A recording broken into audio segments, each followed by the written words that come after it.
All right. Exciting time tonight. Thank you, guys.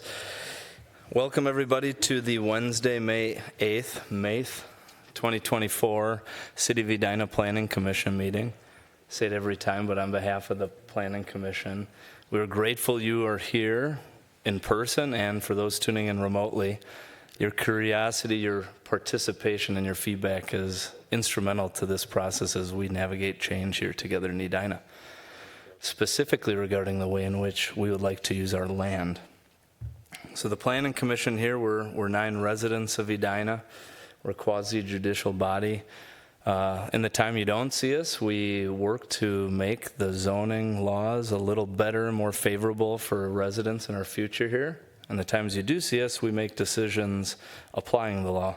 So we have one public hearing tonight, and we have a pretty cool special recognition and presentation that will take some of our time.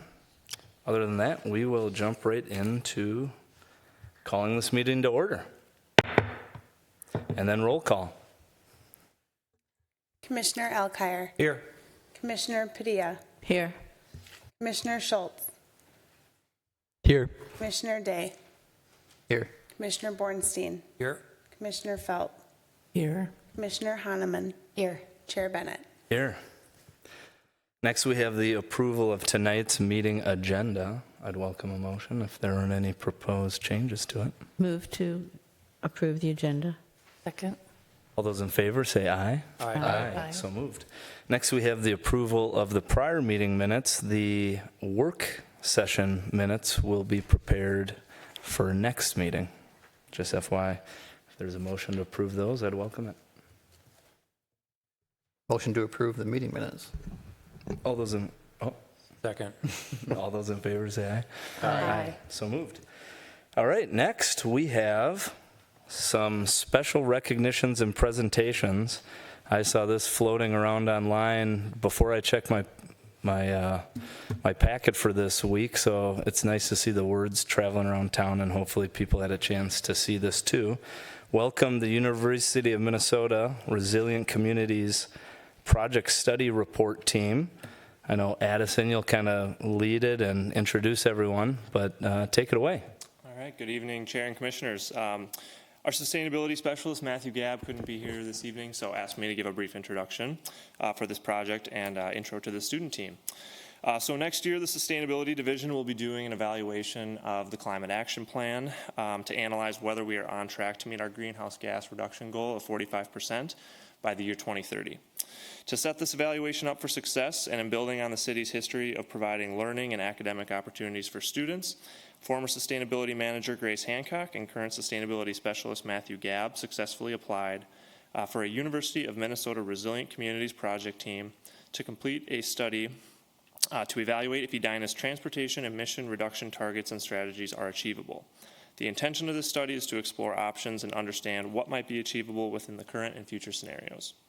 The Resilient Communities Project, the Humphrey School of Public Affairs, and the University of Minnesota have provided unique access to researchers, statisticians, policy and planning experts to tackle this issue for a fraction of the cost of what a traditional consulting firm might charge for similar analysis. A Resilient Communities project typically costs $6,000, but with the support from the Metropolitan Council, who plans to use this work as a model across the metro area, the city only paid $3,000 for this project.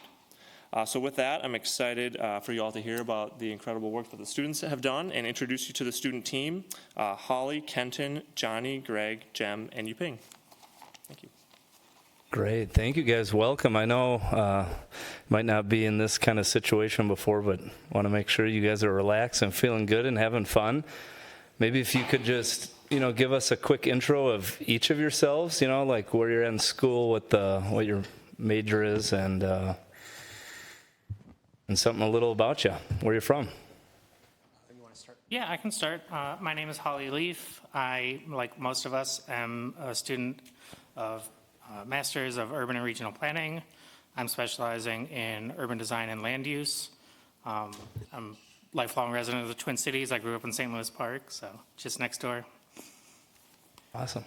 Great. Ooh, wow, that's much louder. Hi, everyone. My name is Greg Olberding. I am also in the Master of Urban and Regional Planning program Like Holly and like all of us, we're about to graduate from the Humphrey School in 2 days? 3 days. 3 days. I keep thinking it's Thursday. As for myself, I am originally from Cincinnati, Ohio, but I've been in Minneapolis for about 5 years. I'm kind of on the cusp of both transportation and land use and urban design. I've got an internship at Metro Transit that I'm also doing on the side. So yeah, that's me. I'm Greg. Thank you. Good evening, everyone. My name is Johnny Manhennet. I am originally from San Diego, and I've been here 2 years in the Twin Cities, and I am a transportation planner. Hello, everyone. My name is Kenton Briggs. Unlike everyone else, I am not a Masters of Urban and Regional Planning. I am actually a Masters of Public Policy, though I am minoring in Urban and Regional Planning. My concentration is on transportation and urban and regional governance. And I am originally from the Grosse Pointe communities in Metro Detroit. And so I moved here 2 years ago to do grad school. I currently am an intern at the Metropolitan Council within the Metropolitan Transportation Services, which is basically long-range transportation planning. Hi, all. I'm Jem Thompson, also a MERP student. We have the best acronym for any of the public policy school programs. I'm originally from Fort Collins, Colorado, came out here for grad school, been here for about 3 years now. And I am also, similar to Greg and Holly, kind of in the intersection of land use, urban design, and sustainable transportation. And currently I work as a research assistant with the Center for Transportation Studies. Good evening. My name is Yuping Wu. I am doing a dual program in urban regional planning as well as civil engineering. And I am originally from China, but I lived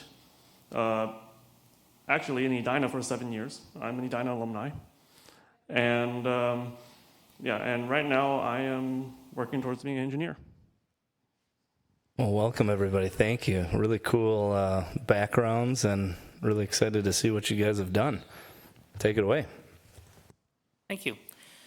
So, good evening. I will skip my introduction since we did those, but we're here tonight to present the results of our capstone project that we did this semester. And as Addison said, this study was developed as a partnership between the University of Minnesota and the City of Edina through the university's Resilient Communities Project. And the purpose of this study was to investigate whether the City of Edina's current population density goals, as outlined in the city's Climate Action Plan, will be sufficient to meet the transportation targets also outlined in that plan.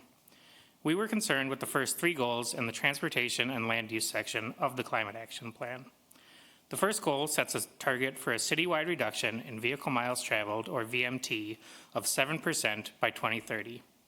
The second goal sets a target to double public transit commuter ridership from 3.3% to 6.6% in the same time frame. And the third goal is to increase average population per developed acre in the city by 4%. So why does this matter? We investigated this topic because the city has committed in the Climate Action Plan to reducing greenhouse gas emissions from 2019 numbers by 45% by 2030. Since transportation accounted for a little over 40% of those emissions, it becomes clear that reducing the amount that people drive and shifting toward a greater usage of sustainable transportation options like public transit are crucial for Edina to meet its climate goals. 3 research questions were defined for this study. First, we had to ask ourselves about the underlying assumption of this project. Is density the right approach? Which is to say, can the City of Edina expect to see less driving and a shift to sustainable transportation options just through an increase in population density? Second, we asked which approaches to density are most effective in Edina. To answer this, we explored a variety of zoning scenarios to determine what density strategies would be most impactful. Finally, we asked what policy actions are needed to support our recommended zoning strategies and maximize the sustainability benefits of any added density. A few key conclusions emerged. First, we found that density does matter it became apparent that the existing density target of 4% would not be nearly sufficient to meet the VMT reduction target nor the transit ridership target. Additionally, we consistently saw that targeted density strategies around specific nodes and corridors perform better than blanket citywide density increases. We also concluded that there are a number of policy actions that the city can take to maximize the benefits of density. Finally, we learned that density is about more than just transportation. An increase in density has other climate benefits, such as energy efficiency, that further reduce greenhouse gas emissions. And with these conclusions in mind, I will hand it over to Kenton and Johnny to discuss our recommendations for both zoning scenarios and policy interventions. Thank you. Thank you, Holly. My name is Kenton, and I'll be explaining our zoning scenario analysis. Our zoning scenario analysis aims to answer the research question, which approaches to density are the most effective? Using Urban Footprint, a software also used by the Metropolitan Council, we are able to assess the potential effects of denser zoning down to the parcel level.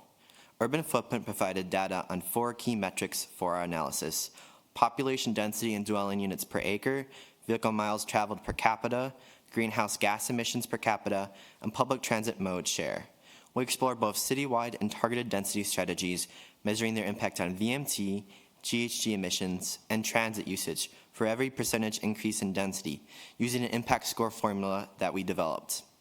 5 main approaches to zoning scenarios were explored. The base scenario reflects zoning and land use under existing conditions, serving as a baseline for comparison.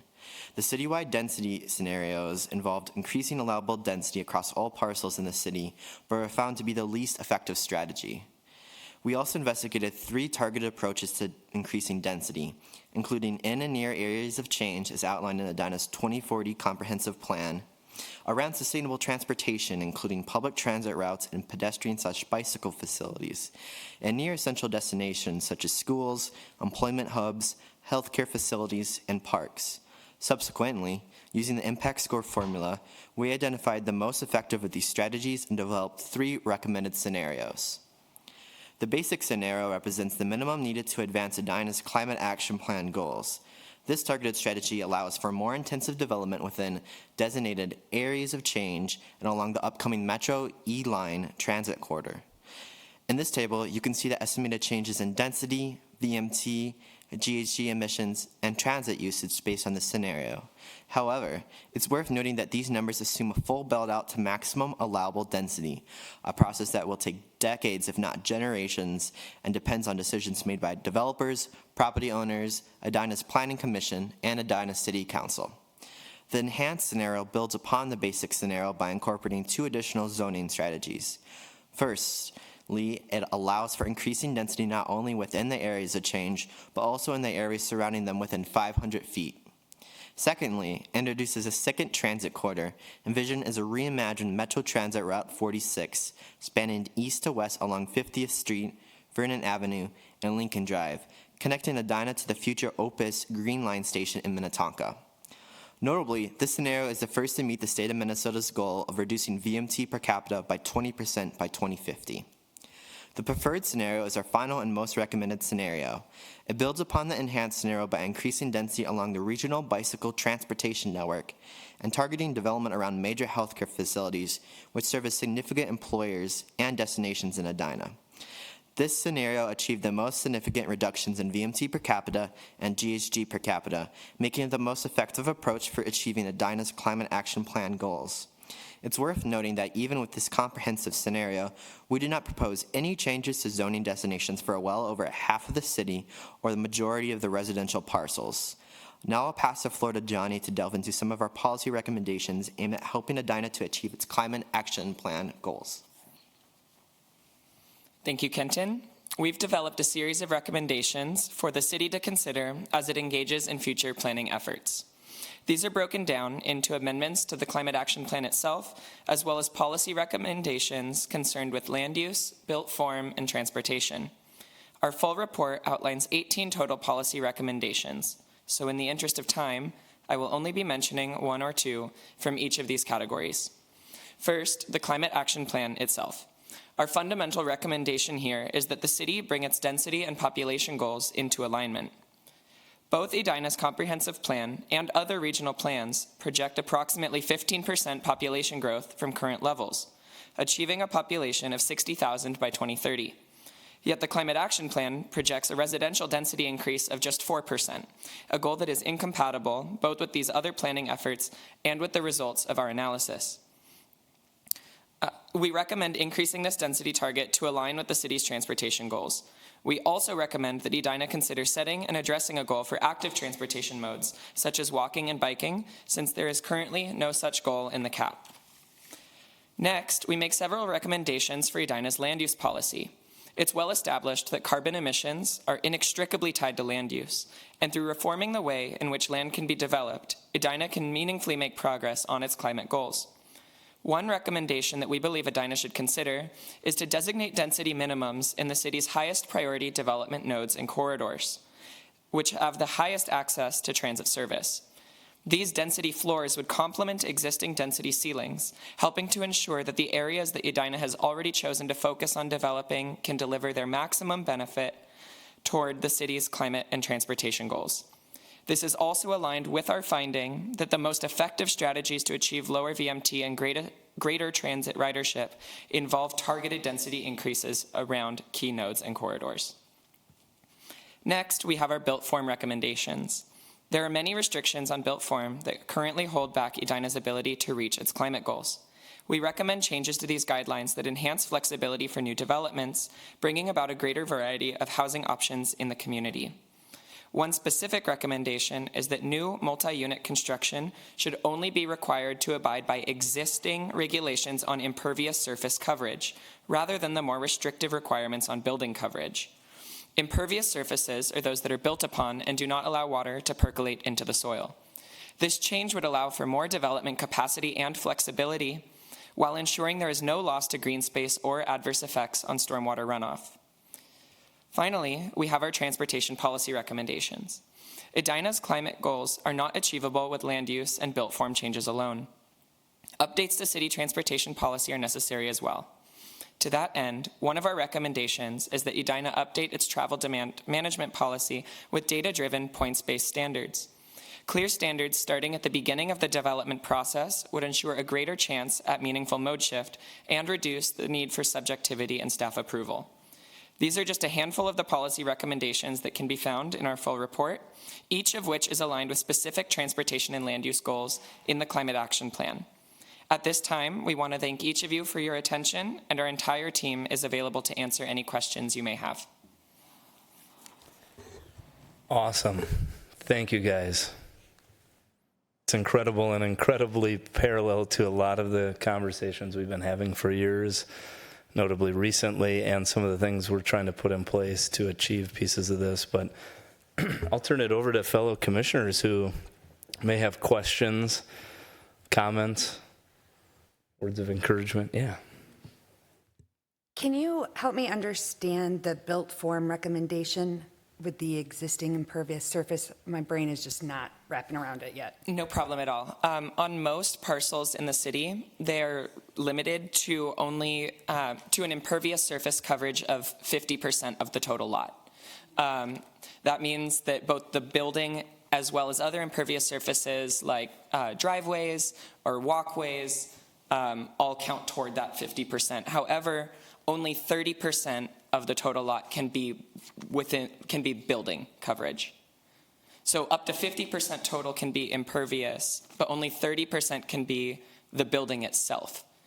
And our recommendation to allow for greater flexibility in the development process without having adverse environmental effects is that we replace the building coverage requirement with existing impervious. So that you could take a large parking lot and instead of counting that, that could be part of the building. Right, right. Thank you. Yes. That? Yes. I mean, there would still be driveways and sidewalks and front stoops, but you're just saying if those are efficiently used, you can use more. That's your guideline? That's correct.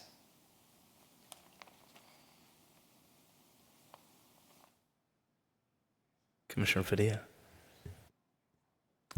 Thank you very much. It was a great presentation. I think you guys all have very bright futures, so congratulations. There was a slide, it wasn't in what you just included, and I do appreciate the brevity of your presentation, but in what we got, I think in either in our packet or someplace I saw, I'm not sure if it was a better best, it was 3 different, and is that what it was? Was it, that was, These were basically renamed from the version that you apparently got. So they've been renamed basic, enhanced, and preferred scenarios. okay. Those are the same things. So this is, the enhanced one includes the additional density, I assume, right? This is the middle one. Yes, each one builds on the last. We're So looking each at- one we're has looking at- density in more areas. Okay, and these all presume that the density, that your change in numbers assumes that the density is achieved. Yes, that's a full build-out scenario, so that's Full build, okay. the allowable density. Thanks very much.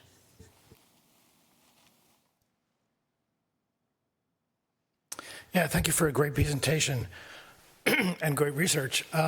So did you guys look at the bicycle plan at all by any chance? Yes, we have. Okay, do you have any comments on that, how it fits, how it does or does not fit into your idea of what we need to do as a city?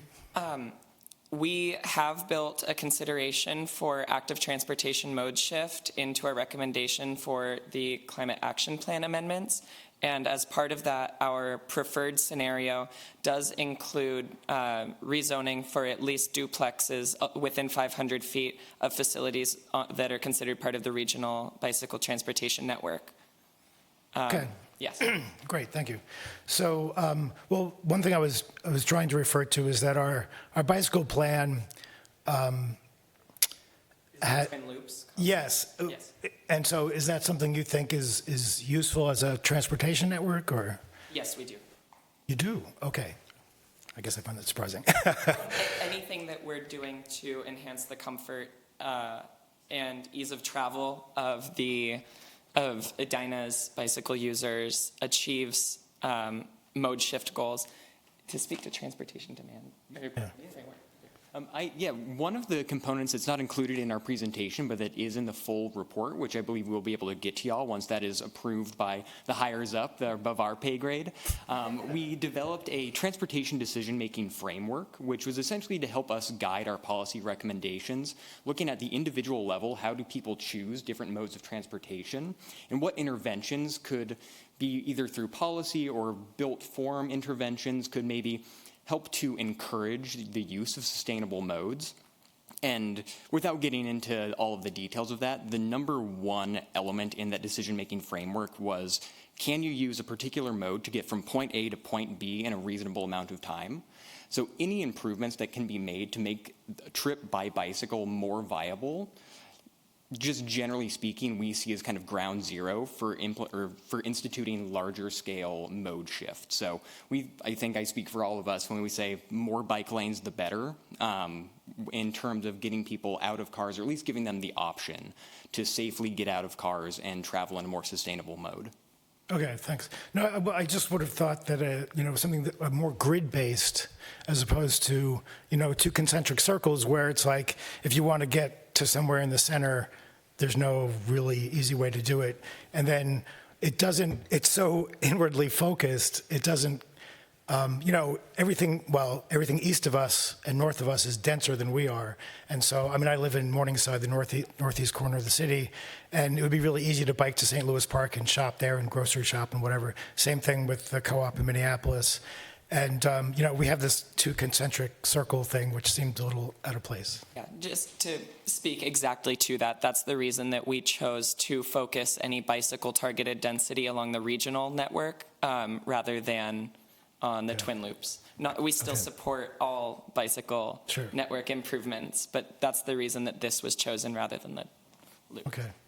And then, so overall, your conclusions are that in terms of the preferred scenario are that our density goals are not high enough, and that we also need to, density and transportation go together, that you need to do both, and that we're not doing enough in terms of transportation. So, one thing I'd like to point out to you to verify what you guys are saying is that recently the Hennepin County repaved and restriped France Avenue north of 44th Street. And they're going to be doing more of it in anticipation of the E line coming. And the France Avenue is on the county's bicycle plan. It's on Edina's bicycle plan. It's on St. Louis Park's bicycle plan, and it's on Minneapolis's bicycle plan. And they didn't put in any bike lanes on France Avenue. So even though, you know, and this is something that you guys, I think, are going to have to deal with through your careers, is that even though planners might plan something, it's up to council members to actually implement that plan. And that, you know, we need you guys doing the data and whatnot, but, you know, it's politicians who actually end up doing it. So thank you very much. Thanks very much for the work and for the presentation. It's really interesting. I want to build on Commissioner Miranda's question a little bit and stay with active transportation for a second. This may have been out of your scope of work, but the presentation made me think that, yes, density is critically important, but I'm curious what role mixed-use land use had in your deliberations, because one of my goals for Edina is to have more people within walking or biking distance from a grocery store, a coffee shop, liquor store, restaurant, whatever it is. And residential density is fantastic, but if we don't also somehow increase or decrease proximity to some of these other non-commuter trips, we might not get as far as we want. So just any thoughts on that? Yeah, so I was in charge of doing the scenario zoning, and the approach I took, at least with the transit corridors, was along the stations, or proposed stations for the better Route 46. I would have on all the corners mixed use commercial, so that would mean, like, let's say the base floor is maybe a smaller format Target or coffee shop or barber, something that is along this main route that people want to go to. And then that was within 500 feet, I focused that of the bus stop, but within a quarter mile I did duplexes within that to just kind of represent kind of a floor value, because we don't know what's actually going to develop, but just to say that there's increased density there.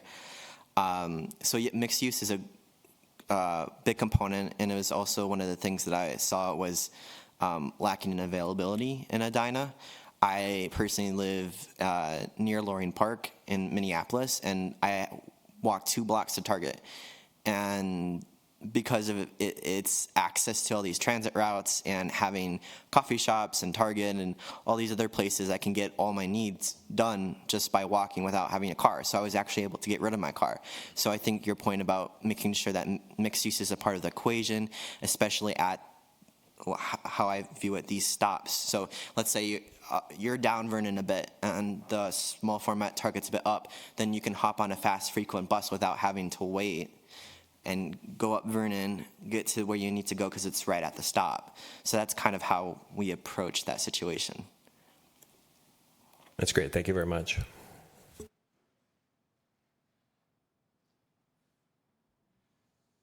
Thank you. This was a great presentation, very crisp and clean and straightforward. Definitely commend you guys on that. Just a quick question on, you know, part of the work that we do certainly is to balance residents' needs. We look at the behavior of, you know, where folks go, how they operate. I know if I'm buying groceries, I usually buy for the week, and I have like 6-7 bags of groceries. I can't do that on a bike, right? I have to drive my car, or I might order on Amazon or something like that.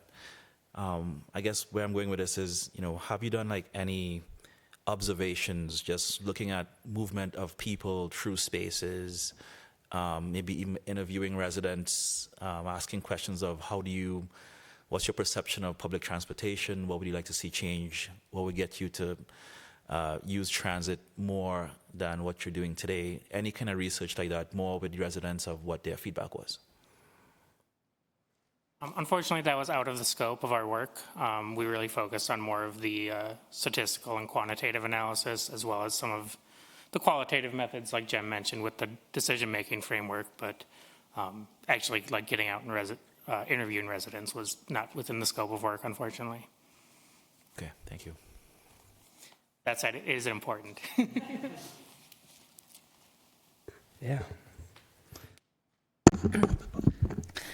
So you focused on the 6 areas of change, 4 on France Avenue? 44th and France? I believe 3 of the areas of change lie along France Avenue, Southdale, 50th, and 44th. Okay.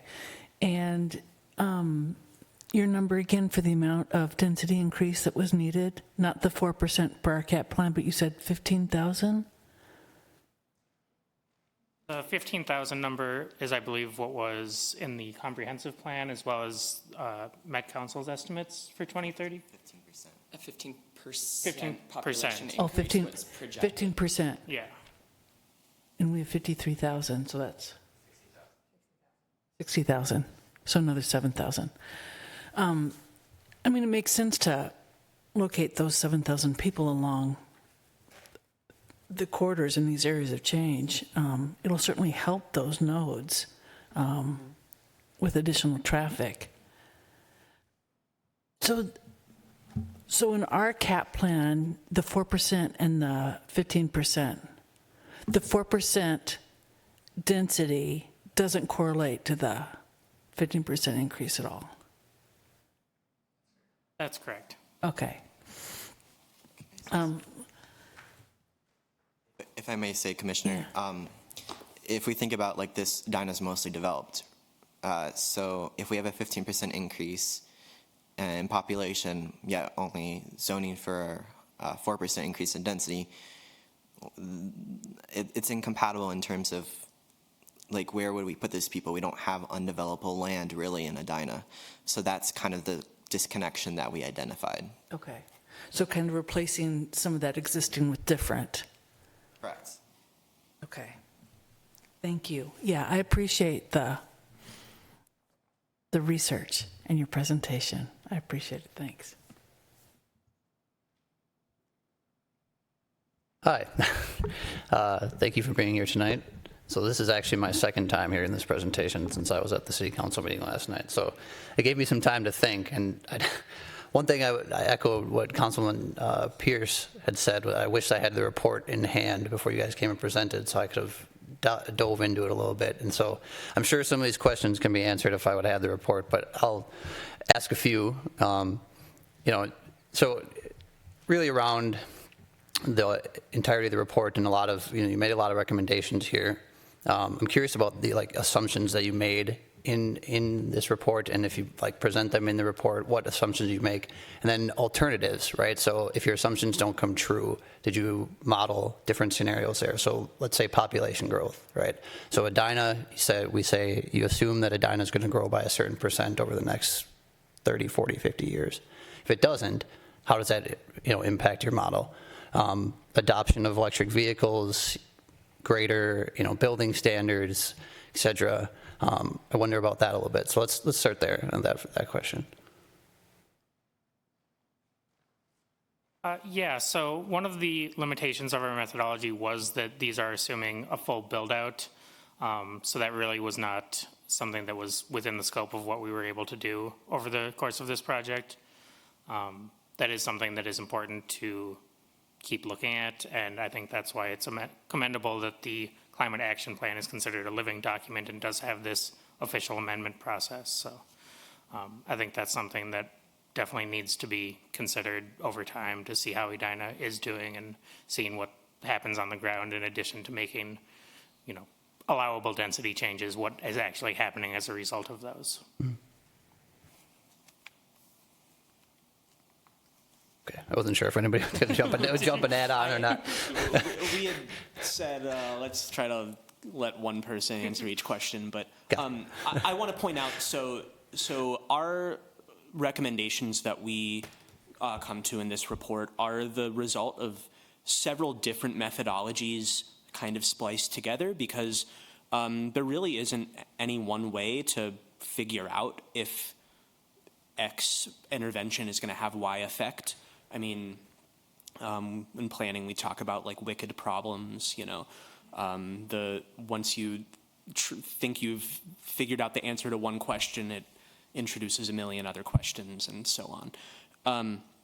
So one of the things that we did, trying to eliminate kind of those assumptions as much as possible, was we did a multivariate regression analysis of the cities within the 7-county region under the purview of the Met Council to try to figure out what actually are the variables that are the best predictors of VMT and transit ridership.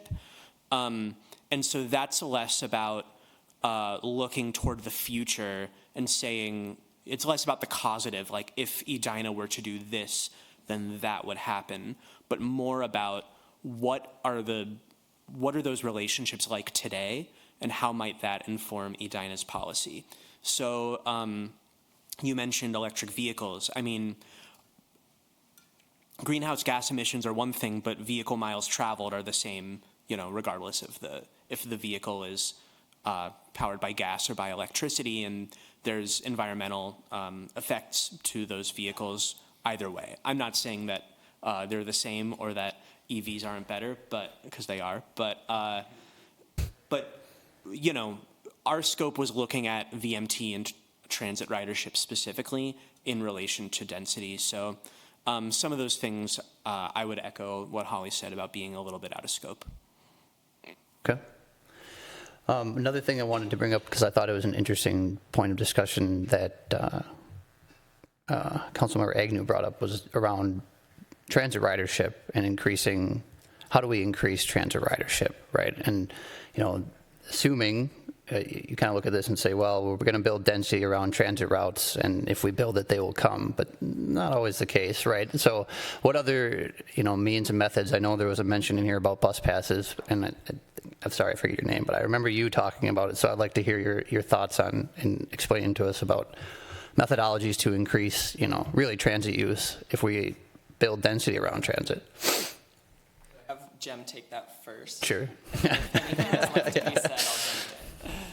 Yeah, so I think that is a great question. I think one that transit agencies across the country are trying to figure out, especially in the wake of the pandemic. Not that it's over, but the hit that many transit agencies took due to the COVID-19 pandemic. Kind of echoing what I had mentioned prior about first and foremost needing to make sure that it is useful, that people can actually utilize that mode to get from point A to point B. But beyond that, you get into a whole range of other factors that influence why a person might decide to utilize transit.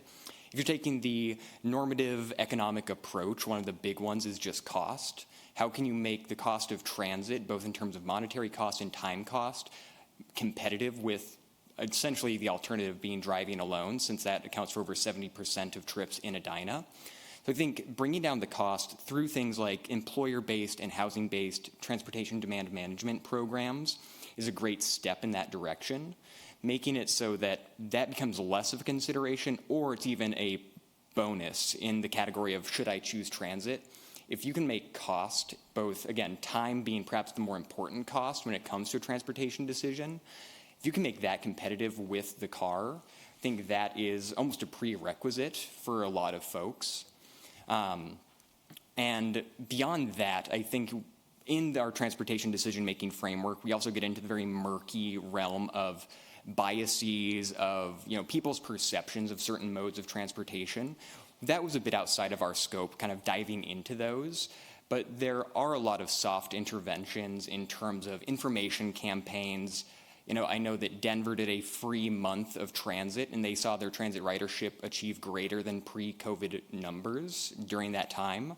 So again, without getting into too much detail, because that wasn't really the focus of our report, I think there's a lot of soft interventions that are helping to balance out that equation. And, I believe we use the term in the report, the car is the competition, because again, that is the predominant mode in the city of Edina and most cities in the United States. And so in order for something like transit to be competitive, you need to find ways to balance that equation. And I think that's a laundry list of potential ways to do that. And efficacy based on different locations is going to differ. But again, just taking steps in that direction within the local context of Edina, folks like yourself probably have a much better idea of what interventions may be the most appropriate for the citizens of Edina. So yeah, I hope that provides some insight into what we looked into in the report. long story short, it's complicated. All right, so another thing that came to mind, so as usually when we talk about transportation, since I run around the city a lot, so this impacts me quite a bit, is the seasons, right? And we have a very long winter here. So did your model take into account like seasonal changes in terms of like bike ridership and stuff like that? Did you assess equal weight to having density located near a bike route versus a bus route and stuff like that? Because obviously your ridership, the amount of bike rides they'll take in the winter drastically falls off when it's December and January. And I was wondering how your model accounted for those things. So that would be a great question for the advisor that we worked with for Urban Footprint. Unfortunately, that was a bit out of our scope. The model, Urban Footprint's the software we use, so that's the model that we did. I assume they probably take that into account. But I do know there's tons of cities that are way more, have a lot worse winters than Minnesota, and especially in Canada, and they're able to have much higher transit ridership than we have here in Minnesota. So unfortunately, it just was a little bit out of our scope and would be more of a conversation probably with the engineers behind Urban Footprint, since we didn't develop Urban Footprint. Right. Yeah, and I mean, where like, obviously some big cities in Canada like Quebec and stuff like that, right? There's a lot of people that ride their bikes in the winter, but they've also dedicated a lot of infrastructure to that, and they clear those bike paths with regularity. We don't even clear our sidewalks with very good regularity. So, I mean, it's an interesting thing to look at and wonder how it impacts the model. And then I guess the last question would be around, so density around these specific corridors in different areas of the city. Did you take it into consideration, because this is something that came up rather recently for us, utilities and availability of utilities, so sewage, electricity, et cetera, like, those types of things, and how feasible it is to extend, say, sewage capacity on the western side of Edina versus the eastern side, greater support for the grid, stuff like that? This was not taken into consideration, but infill development is financially more advantageous and fiscally responsible to support, because for the majority of suburban communities, infrastructure is already in place to serve development there, and adding more people to spread the tax base over with the same level of physical infrastructure is a net positive. But we did not consider the utility addition costs that may be present. Okay. Yeah, and it certainly can balance or, be a net positive, but it's always getting that initial funding there. That's always the hurdle. So I think that's it. I mean, I have, obviously, so I'm an engineer, so I could go all day and without seeing the report, but very good presentation. Thank you for being here. You've asked a lot of the really important and tough questions that I think are raised by our research, but it's the question of emissions or VMT or whatever it is so nebulous, and there's so many things that go into it and so many moving parts. These are all extremely important things to consider, and our report is really just a starting place. I just had a couple super, by the way, this was really interesting, thank you. And depicting things visually is helpful. So on the slide that we're looking at right now, is it up? It is. Okay. I'm looking at Vernon I'm just looking at the Vernon stretch, like halfway. Let's just take like one of those orange circles, like maybe just pick the one right in the middle.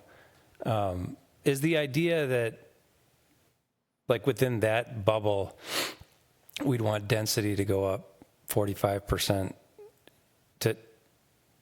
to like help meet our goals? So all that orange you see is just duplexes.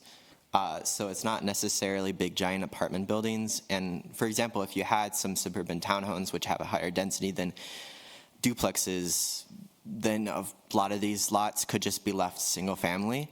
So the idea of duplexes is that we want a little bit more increased density within these areas, so there's more people that can access the bus stops. But of course, it's not project specific. That would go before you guys. So it's not like we have all these plans for densification increases. It's just trying to get kind of a rough idea of what that would mean. And the 45% would be average dwelling units per acre. So I believe Edina's right around 8 or something around there. And so that would probably go up to right around 12 on average. If that answers your questions, or if you have some more follow-ups. I actually think it's. I know it's conceptual and theoretical, and not exactly like a realistic depiction of how something would get built. But it's helpful to. It's helpful to the audience is confronted by what's one way that something would have to change to accomplish the goals, and I think that's one of the values of what you've put together is making people think about that question and then asking, is the city going to accomplish its goals or not realistically? Unless it makes some sort of drastic action. But just so I'm understanding, within one of those orange bubbles, this is at least visually depicting all of those single family homes turning into duplexes. I know it's not going to happen, but that's what you're modeling, right? Yes, so Okay. within the bus stop, within 500 feet, there would be higher usage, so that would be mixed use. And then the other ones were put at duplexes. We did just a basic rough calculation using the impact scores to see what Edina would need to reach, for example, their 7% VMT for all the scenarios. Yep. And so the actual density increases required using the strategy is about 13%. So the 45% is way above what would reach Edina's climate action plan. So it's important to take that into consideration also. No, that's helpful. Thank you. Yep. Appreciate it. You guys are brilliantly articulate and clearly well-versed in all of these tough challenges. So the future is bright, and I'm really excited you guys are part of it. I wondered, as you were looking at Edina specifically and taking all of your knowledge, and theoretical that it is, and looking at our city, did anything surprise you while you were going through this, or something that you thought was unique that you had to consider? So I think there's two things that really surprised me. The first one was both the lack of mixed use in areas and abundance of surface parking lots. That was my original takeaway. There was an idea I had, which was, well, what if we consolidate these parking lots into more of parking structures that would also incorporate maybe some ground floor retail or some apartments above that.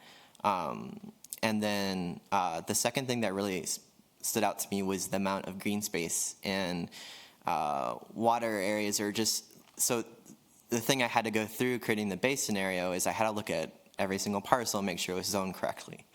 Because while their base methodology is great for urban footprint, it marks some things wrong. And so there's be these parcels that would, well, it's actually just a parkland or some trees in the middle between single house families, and it would zone that incorrectly. Or it would have these long stretching parcels that would go into a little lake. And so I'd had to deal with that. So those were kind of the things that stood out to me when doing the zoning scenario. If I may add one thing, the E-line is going to be transformational for Edina. The higher quality and frequency of service is fantastic and something that this corridor has never seen before. And yet what really surprised me was how difficult access is to some of the future stations by walking or biking. There are many, many streets within even just a quarter mile or 5-minute walking radius of those future transit stops that don't have sidewalks.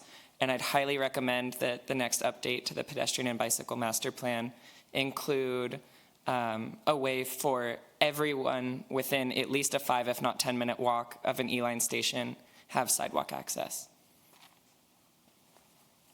Cool. That's a really good, well, it's not even my turn, but that's a really good point. I think it's, sorry, keep going. No. I was just glad going to say, noticed cool, that. It's thank really you. obvious. And it's great to have a fresh set of eyes on some of the things we talk about and what you guys are learning about. So again, thank you. So I thought of one more question. Maybe this was answered at one point already. But I'm curious, so if, like theoretically, if you actually took density along these areas, increased it, let's say every single family house that's in these areas right now became a duplex, and said, let's say, every 2 people that live there become 4.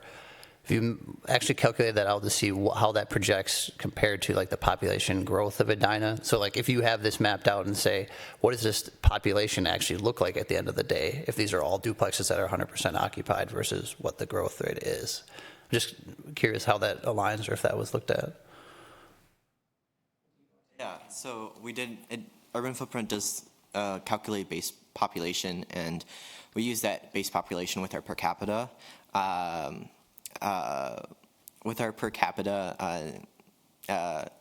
Calculation, sorry. And so, so I believe the preferred scenario is right around 90,000 if it was fully developed in terms of people. And that's why we were able to roughly calculate, well, it would actually roughly take around a 13% increase with this strategy to actually reach that 60,000. Rather than the 45% that we calculated with. But we were aiming to not so much have each one exactly reach 60,000. We were trying to keep a zoning strategy that was consistent throughout everything. And then we were able to use the impact score to really see what are the effects for every increase in density using the strategy. So that helps you type of keep things into consideration of what Edina is actually projected to increase. Yeah, I just think it's an important distinction in terms of what is the, this is a scenario in terms of looking at the climate action plan goals and achieving density to get there versus achieving density to accommodate the population growth of Edina over a certain period of time, right? So just for people that are watching, it's like, that's not the same thing. And then I guess I'll leave you with this. I thought about this as Will was talking, I don't know why, but there was I think last year I saw this. There was a study by the University of Minnesota Accessibility Observatory talking about pre-pandemic, pandemic movement versus pre-pandemic movement and accessibility to jobs in the metro areas, transit versus having a car, and the contrast is pretty stark. Like I think in Minnesota you had 41% greater access to jobs post-pandemic than you did pre-pandemic if you had a car. And then there was a comparison for the MBTA area in Boston where if you had access to a car versus if you took transit alone, I think you had access to 14 times more jobs than you did if you relied on transit. So if you use a car, for example. So something interesting as you progress in your futures and keep studying this issue. Since it came from the University of Minnesota, I thought it was interesting. Small world. I actually work with the Accessibility Observatory, and just a little teaser, we are working on a report right now on the effect of the pandemic on transit ridership in the entire Metropolitan Council region, and also using accessibility to transit as a predictor of transit use. And so not sure the date when that will be released and available to the public, but that will include some projections with the E-line in mind. So just a little teaser to have y'all looking for something down the road, and I can make sure to, through the different channels of communication, pass that along once it comes out.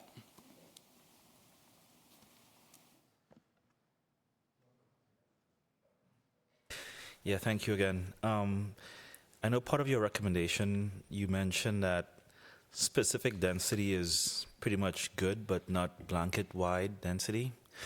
I just want to know if you guys could talk a little bit more about that. And does that also mean that if, for example, we reduce the lot sizes and we cut it in half, right?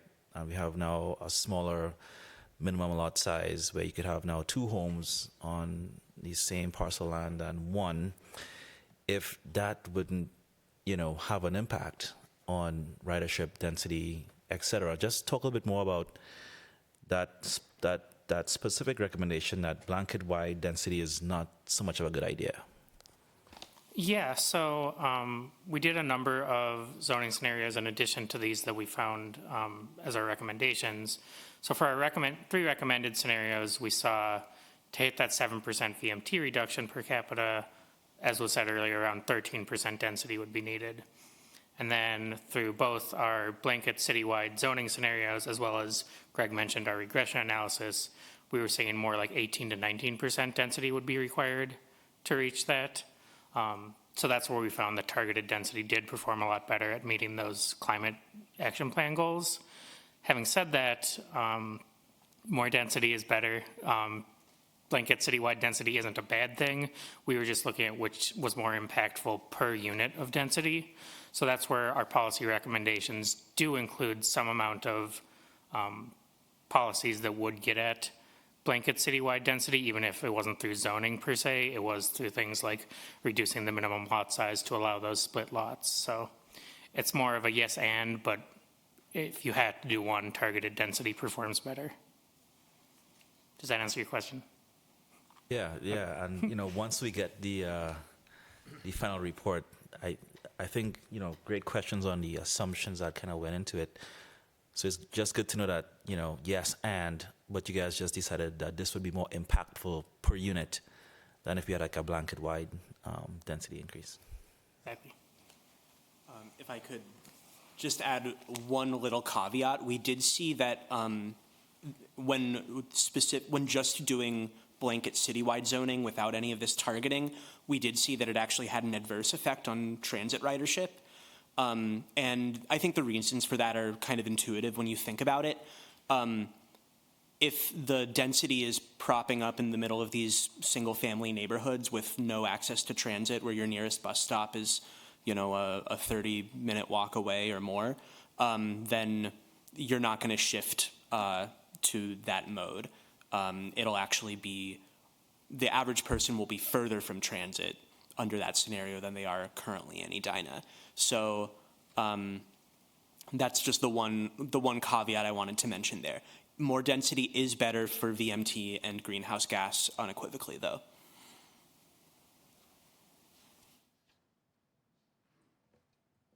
So that sort of answered my first question, where transportation affects, or density affects transportation. And so if you just have global upzoning everywhere, you don't want a tower in the middle of a single-family neighborhood because everyone's going to drive there, right? So that doesn't make sense. Okay, great. So my only remaining question is kind of a thought question. So what if the city, based on perhaps past behavior, took a look at this and decided in terms of actually implementing things that they were going to go for the density and not implement or poorly implement the transportation options? How do you think VMT would change if we added density but didn't really change our transportation? It's funny you mentioned that, because if you're talking specifically about transit, this model actually, one of the limitations of the software is that it can't model new transit lines. So these numbers are with just existing transit service. That's not including the E-line or any expanded service on Route 46. So that's already kind of what you're seeing in terms of transit. So we would expect to see actually much better transit numbers in reality, even if just with the E-line alone. If I may also, it's, even though if we were not to focus on transit, we would still, part of the reason that we would see still a significant decrease in overall VMT, regardless of where you cite density in the city, and ignoring transit access, is that Edina does have many more jobs per resident than a typical city does, and enabling more people to live in Edina would bring about a reduction in the amount of travel they have to do to get to their jobs. An average city has 1.4 jobs per resident, per household. Edina has 2.35. So locating more homes in Edina, even if they're not by transit, you're still making the same number of trips, but the distance of those trips is significantly shortened. That 1.5, is that a national statistic, or? Yes, nationally, or broadly. Yes. Industry average. There's typically 1.4 jobs per household, and Edina has nearly a full job extra above that. Awesome, thanks.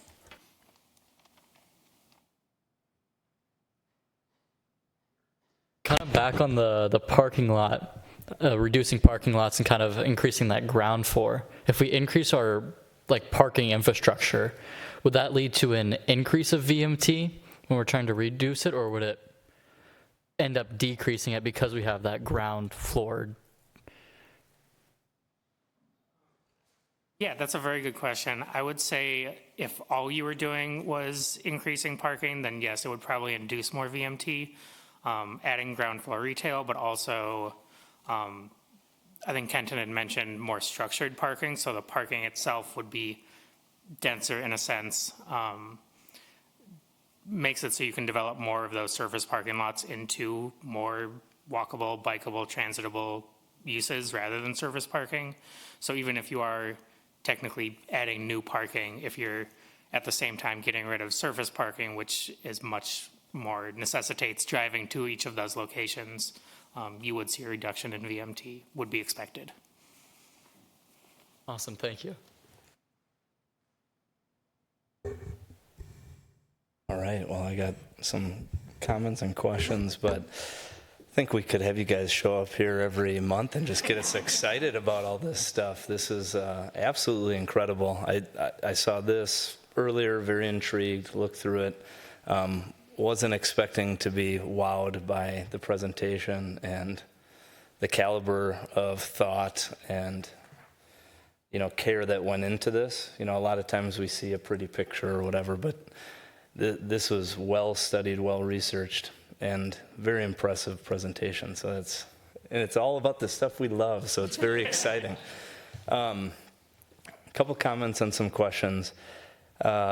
Just thinking, you know, through history, you know, as you could look at this and then you think back to when Edina was like it is today.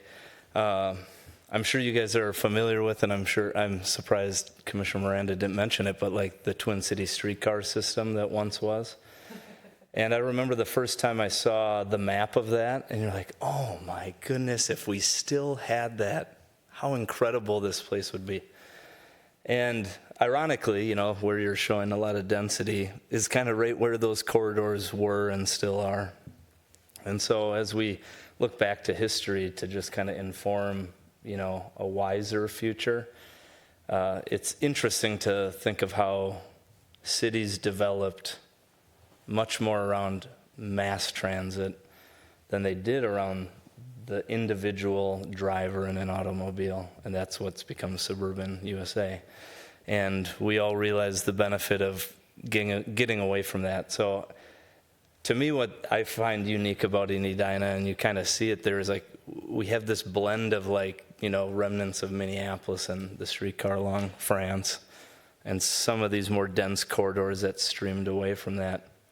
And what comes out of that too, not just, you know, proximity to where you need to go most effectively, but, you know, a sense of community when you're walking and you're biking and you have a neighborhood joint.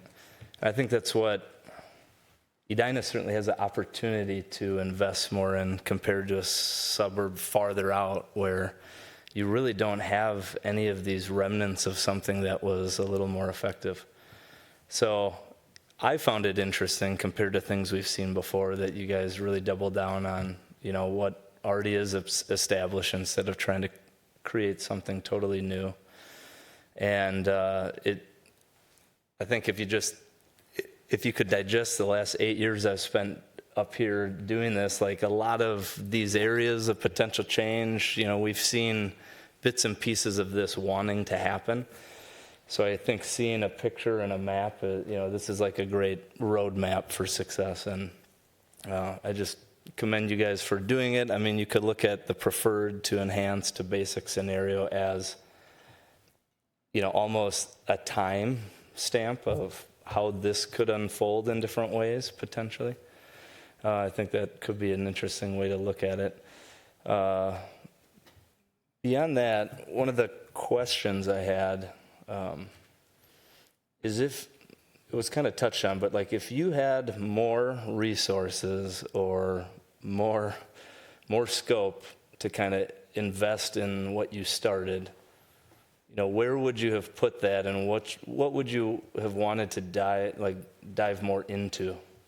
Like if this could continue for another year, or you had quadruple the budget or double the team, Like, where would you keep going with this? Do you feel like you kind of understand it all, or would you like to do more? Just curious. I think one thing that was alluded to earlier tonight was just looking at how realistic of a timeline it would be, even under these different zoning scenarios and different policy changes, what would be expected to actually happen and under what time frame. And that's something that was out of scope, but I think would be a very useful and interesting piece of research. Did you want to add to that, Greg? I'd like everyone to add. Don't just keep it to one person. Yeah, I mean, on a completely different note, so I mentioned the regression analysis that we performed, and that was really, really interesting, and it had some really instructive results. We are also public policy students, and we're not statisticians, and the question of what influences VMT or transit ridership is such an interesting one, and we were looking specifically within the context of the Twin Cities. I think that, you know, as we kind of got into that work, we realized that could be a complete Pandora's box of like, well, we can do this other extremely advanced statistical method to try to get like 3% more confident in our answer or what have you. And I think it could be a really, really fascinating project for somebody who has more than like 3 statistics courses under their belt like I do. So that, you know, just personally, I thought that was something that I would love to see someone who's a bit more of an expert on that dive deeper into it.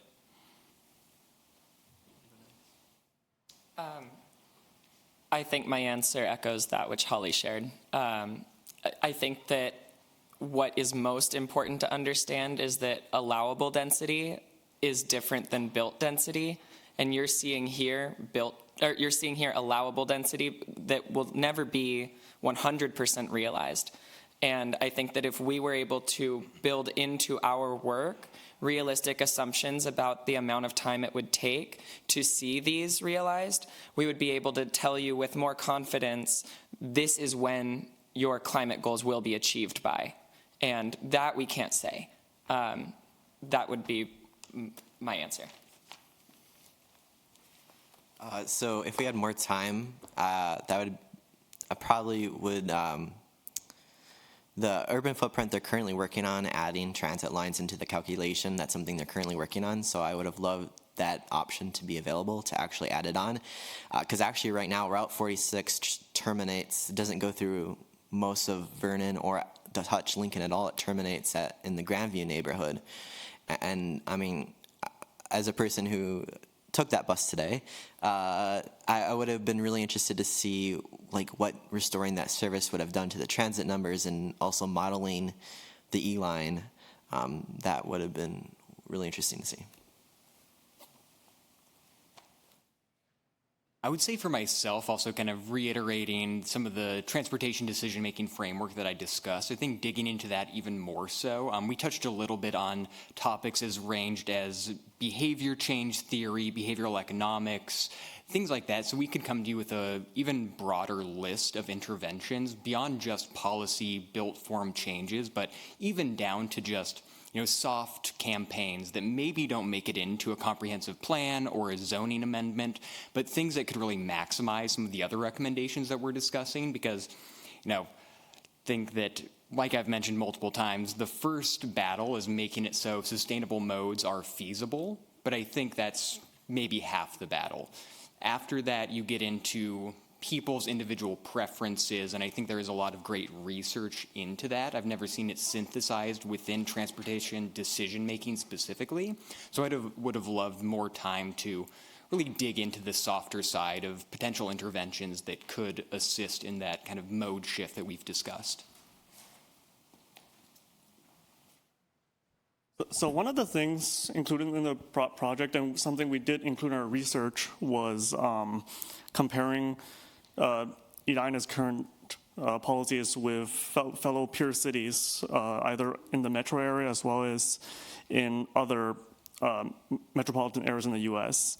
And one thing that we did actually consider was trying to find if there's any peer cities that has already implemented something like this. And if a certain amount of time has passed that reliable data is available, we can use that to inform our decision making. But unfortunately, because mass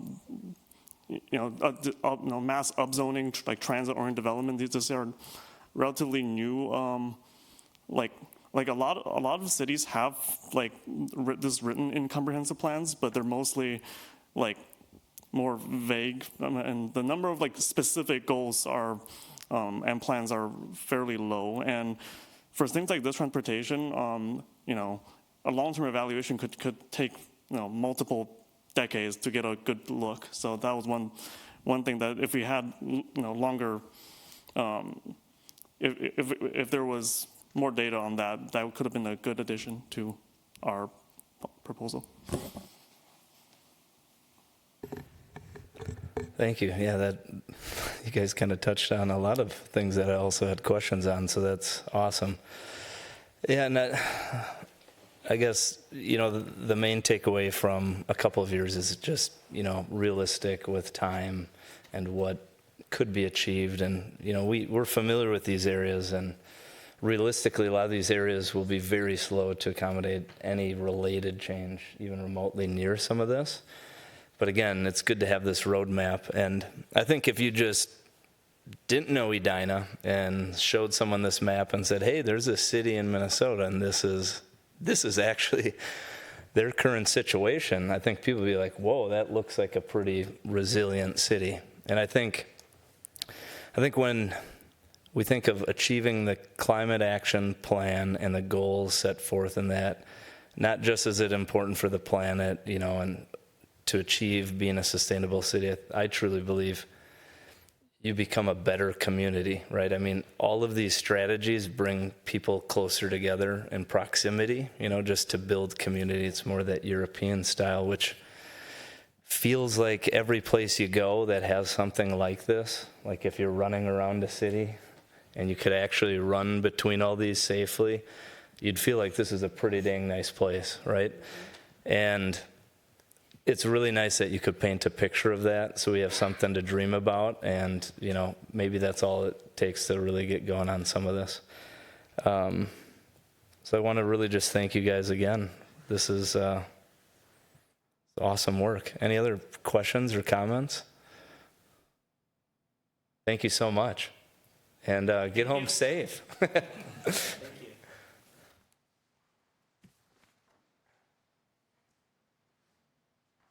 All right, lots to think about after that. Wow. So now we will move to our community comment piece of tonight's agenda. Do you have a? Can we have them come back every month and yeah. Keep coming back. That was amazing. So we have the community comment part of the agenda tonight, and that is the opportunity for anyone who is here that'd like to speak about anything that's not on tonight's agenda. Just please come up to a podium, state your full name, address, and you got 3 minutes to do so. We'll give you the opportunity to do that now. Seeing none, we'll move on. Man, I'm still thinking about all that stuff. It's hard to be focused. Sorry. Great work. All right, next we have the public hearing portion of our meeting tonight. As mentioned, we have one public hearing. This is a variance request for 5416 Grove. And just for people who might be new and tuning in, the process for this, city takes a developer or an applicant, a homeowner might submit something that doesn't jive with the current rules and regulations of the city. Staff will devise a report and create a presentation that we will see now, and we'll have time to deliberate and ask questions to staff. We'll allow the homeowner or applicant or developer to provide their own presentation if they have one, stand for questions. Then we will open it to a public hearing, which is your opportunity as a resident to speak about this matter. Similar to the community comment, you have 3 minutes to do so. You can tune in remotely and provide testimony that way, or you can do so in person. After that closes, we will bring it back to the Planning Commission to deliberate and make a recommendation for approval or denial. And just to get people kind of in the queue and ready to testify, please take note of the following information.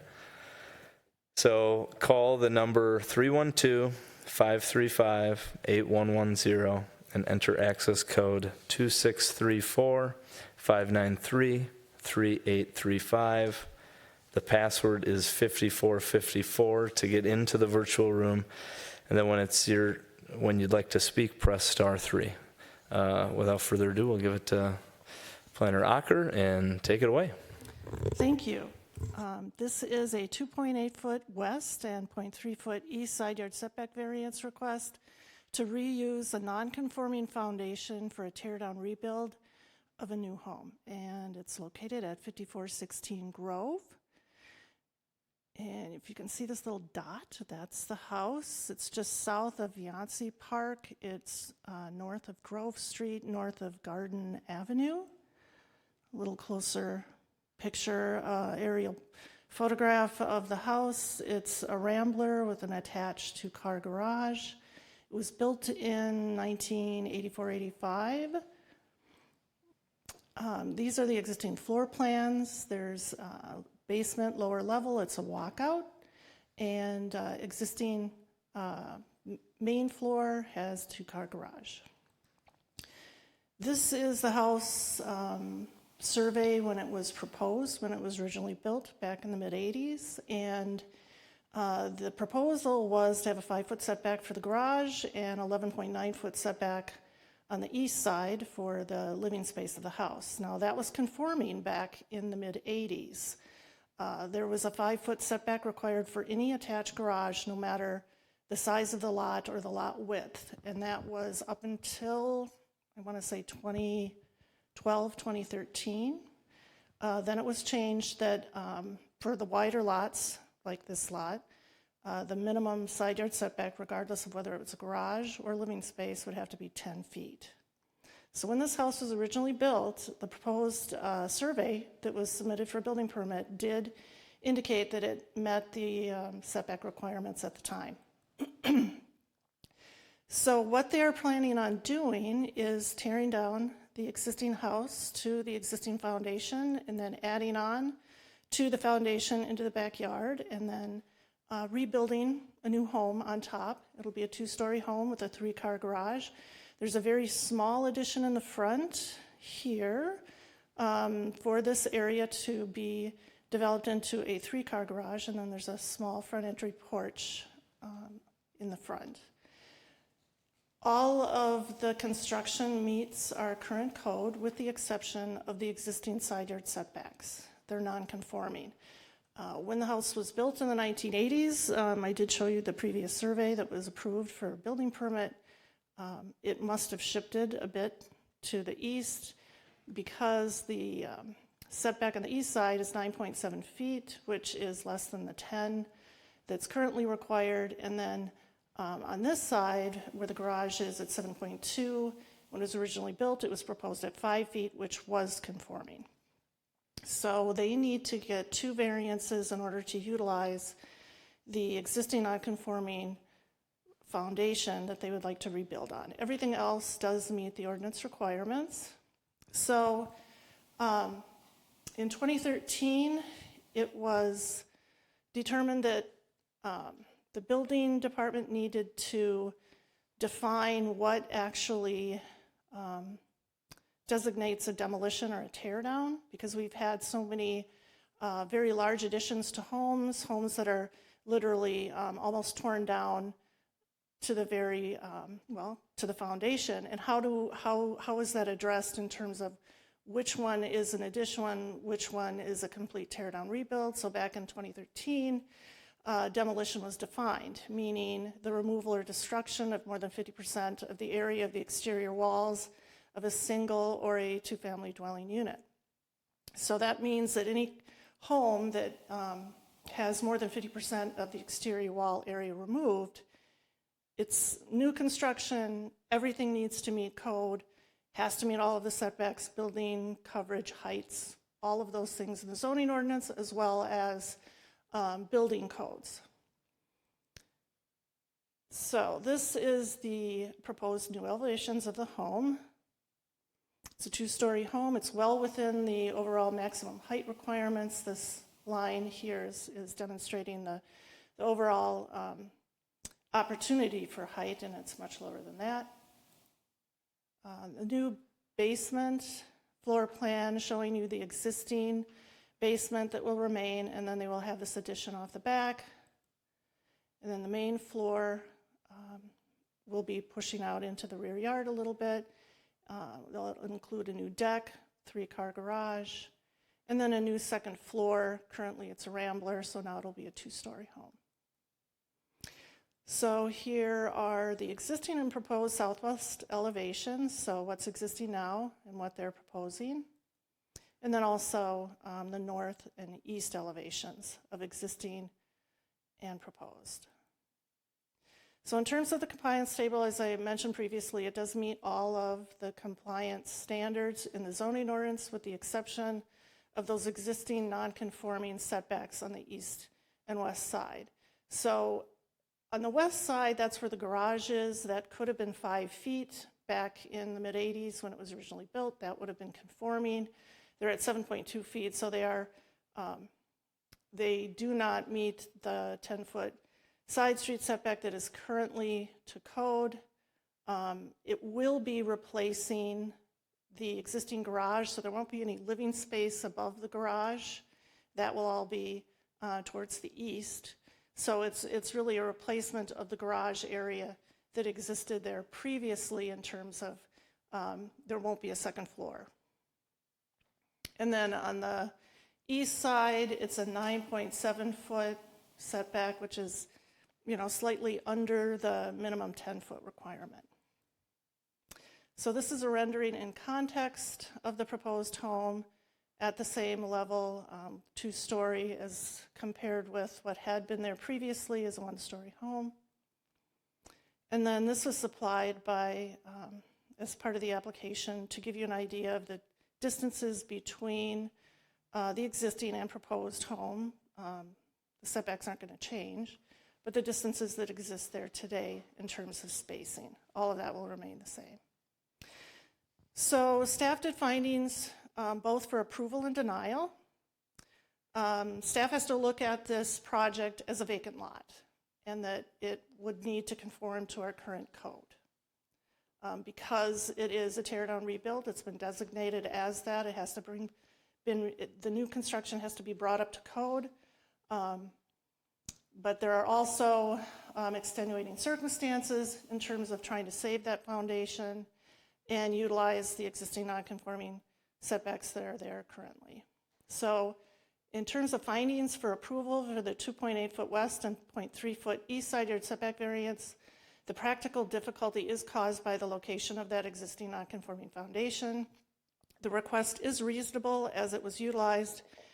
It is utilizing an existing foundation that was presumed to be compliant when it was built in the 80s. I mean, the survey that was submitted did comply at the time. There's just a little bit of difference on that east side. It's just a little bit too close. It doesn't meet the 10-foot setback. On the west side, it was well within the minimum garage setbacks, but our ordinances have changed.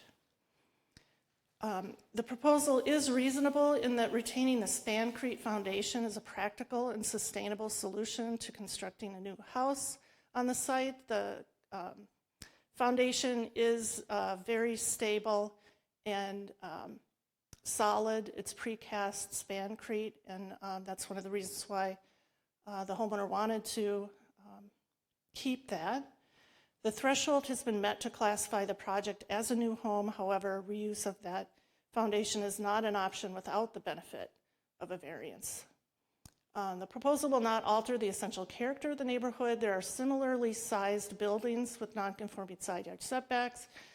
Staff did look at some of the other homes that occurred on the property or along the block, and they also have situations where there's slightly non-conforming setbacks. So this is not an outlier, and it's an existing non-conforming condition currently. So if the Planning Commission does see to approve this variance, approval should be subject to the following: that the plans and surveys that were submitted, date stamped April 15th, 2024, it should be subject to a construction management plan for a new home building, compliance with the tree ordinance, that the exterior of the home must be flood-proofed where the grade is less than 1219.3. There is a local flood shape on the property, but it's not, the flood zone does not affect the house in terms of the fact that the basement elevation is 2 feet above the flood elevation, so it has the freeboard. The engineering department just put that on a condition as flood-proofed would be the exterior of the foundation, just at one point where there's a 912.3 grade, which would be a function of the building permit and review at that time. And then a stormwater management plan and final as-built survey are required. And then also whether a 9 Mile Creek Watershed District permit is required, the applicant would need to verify that. In terms of the denial, the proposal does not meet the standards for a variance for a new home on a 12,800 square foot vacant lot. And that's really how staff has to view this project. It's a tear down rebuild, it's a new construction. Upon removal of the basement, there is no practical difficulty in complying with the ordinance for a new home. When considering the property as a vacant lot, there are no unique circumstances present to support variances from the required 10-foot side yard setbacks. That can be achieved. Granting the variance may alter the essential character of the neighborhood by continuing a non-conforming closer setback than currently allowed for a new 2-story home that is replacing a 1-story rambler. Rebuilding a new home on the existing foundation with non-conforming setbacks removes any opportunity, at this point at least, to bring the property into compliance with current code. And that is also obviously a goal if you're going to have a tear down rebuild, that now what is built is going to comply with our current code. There have been a number of comments that have come in through Better Together Edina, and I think some recorded voicemails from neighbors in support of the request. And our property owners, and I believe their contractor, are here. I will stop and answer any questions you may have. Thank you, Chris. Any questions from fellow commissioners? Right there, yeah, Commissioner Day. Okay. Well, two things. First, so I want to be clear, right, that the staff recommendation was denial of both of the motions or the request for variance for the setbacks, correct? That's correct. Staff has to look at it as a vacant lot. Right, okay. The other part would be, are you aware of precedents that we've set in terms of something similar to this, right, that would inform our decision in terms of, a legal standpoint, hey, we allowed this in the past or we didn't? I'm just curious if there's anything that comes to mind. There's never an exact same situation, but given the fact that there have been situations where people have torn down their home and rebuilt it, depending upon where that previous house was located, or if there was some grading topography, some of those impacts or the Planning Commission has approved some new construction based upon the history of the property and what has been there or what is there now. Yes. Okay.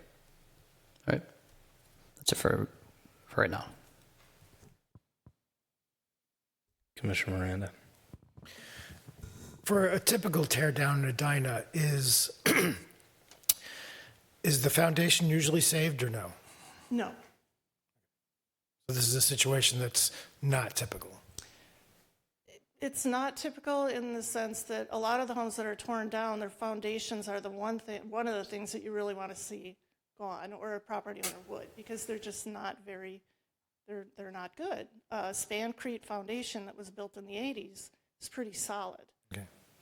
Okay, thank you.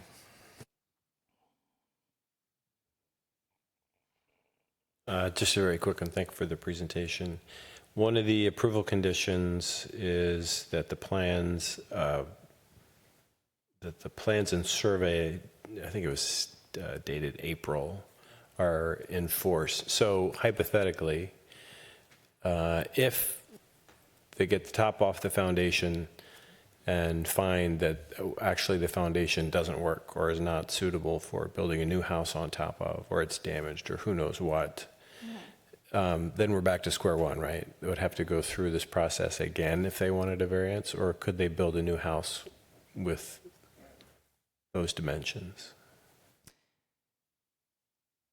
That's a good question. I believe if the Planning Commission tied it to the plans presented, which are the fact that the basement would be, the existing basement would remain, and that's a condition certainly that I guess you would assume, given the plans that were submitted, it would be tied to that. If they have to tear the whole thing out, then yes, they'd have There'd to be new start plans, so that would start the process over again. The whole basis of this request is because the foundation is so solid, and they really, really want to, just add on to it and keep it. Mm-hmm. Just one other thing I would add to follow up on Commissioner Day's question. I can remember from my first episode on the Planning Commission, it was rather common for us to have a situation where somebody with a 1.5-story house that has existing non-conforming side yard setback, somebody comes in and wants to build up, put a 2nd-story addition on it. And so in essence, taking what was a non-conforming side yard setback and making it worse because you're going up 2 stories instead of 1. And it's not exactly the same as this situation, but the philosophy is the same. And I can't think of any one of those that we ever denied.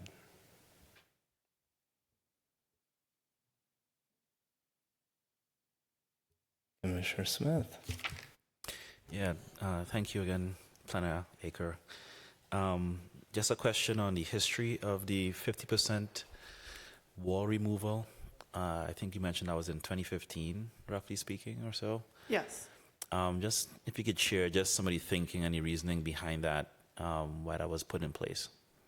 It was put in place because we had to have a definition of what was a remodel as opposed to what's a complete tear down rebuild. There had to be some point where once you start removing parts of a house, when does it get to a point where it's a new house and we have to bring it all up to code? And that's also, as it relates to the building code. And it was decided at 50% of the exterior wall area. I can't tell you why necessarily that was chosen. It works. But prior to that, there were a lot of situations where we would have neighbors that were very concerned about very large additions to homes or aggressive remodels, so aggressive that their contention was that's a new house and that should conform, but yet they're at these, they're not conforming to some piece of the zoning ordinance. So there had to be, at some point, a definition put in place. Gotcha. I know for me, when someone says a tear down, I'm just visually thinking the whole thing disappears and something new rises in its place. But I could see the point where you could have an aggressive remodel, which is almost like a new home, basically, right? Yes. And you have to kind of put some limits there on what would constitute that. So that's really helpful.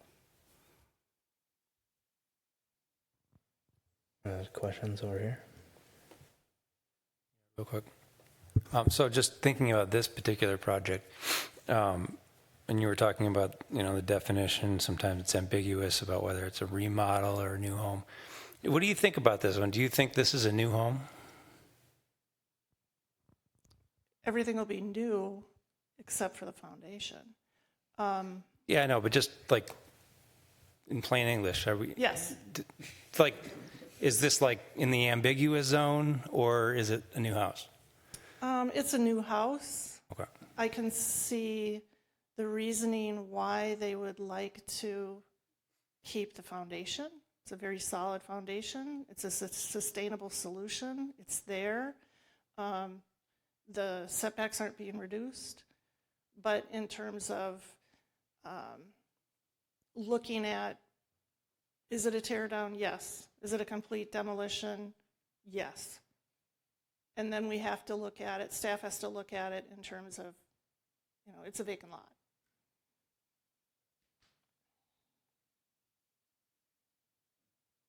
Sorry, one more question. I couldn't remember from the slides, but is the new garage, is the side, the edge of the new garage that's non-conforming, that's sitting in the setback, is it sitting on top of the foundation? That Yes. wall, okay. Yeah. Yeah, that's what It's I not thought. getting any wider. Okay. The house is sitting right on it. It'll get further back because they are adding to the foundation behind the house. Yeah, But all of that conforms. okay. Somebody tell me why Spancrete is so amazing. Just why is it different than a regular foundation? Like, because presumably they're doing this for cost reasons, not to mention practicality of it. I just don't have any concept of if this foundation is different than the 1950s foundation I have on my house. If it's Yeah, and maybe there's it's poor.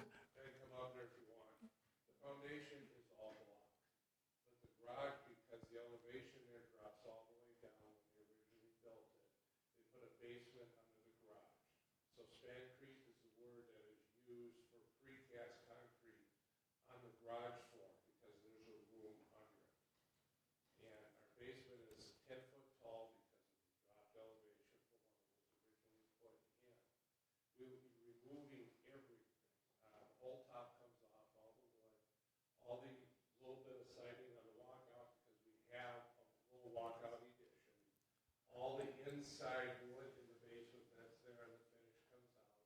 Even the concrete floor is being taken out.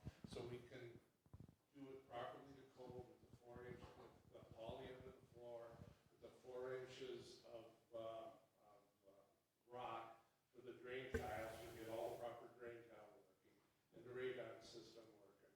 So the only thing we're saving is the blocks, basically. And we've looked at this. We've had our concrete people look at it.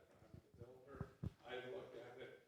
I mean, this foundation, I hate to say, is perfect. And I can, okay, sorry, there we go. I mean, this foundation, we do a lot of tear downs in Edina, and I mean, we see a lot of crap. And I've got one right now that's 79 over on Hillside, and we're getting the permits ready to tear it down. And I wouldn't even think about going over that house, even though it was a little newer, so. And I'm sorry, who are you? Tom Budzinski, TJB Homes. And I can give you, this is an off story which just comes up when we talk about it. My wife was rushed into emergency on Monday. She came back from Florida with problems in her stomach, okay? And they said it's gallbladder. She sat there for 2 days. The surgeon came in yesterday, says, no, it's not gallbladder. And she says, no, it hurts so bad, he needs to do something. Says, I don't want to take out a perfectly good gallbladder that works when we don't have to. So in this case, it's kind of like taking out a foundation that we really don't need. We're not going to affect either of the sides that are there. Yep. They're still staying open, so. It's like David's example. Your house was there and you're just going up. And we're not using something old and crappy, so. Thank you for explaining that. Thank you. Any other questions? I do have questions, but I have questions for the client if they're going to come up and present. Question for Chris. Okay. Well, yeah, we'll welcome you now to the podium for a presentation, and hopefully you can stand for some questions. State your full name, address.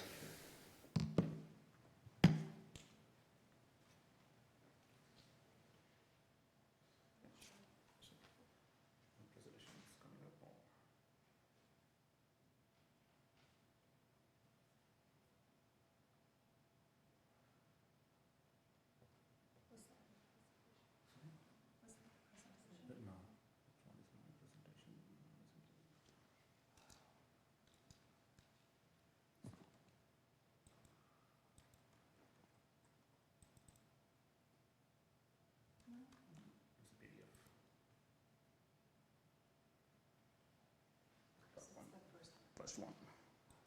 There's an application, isn't it? Yeah, that's right, yeah.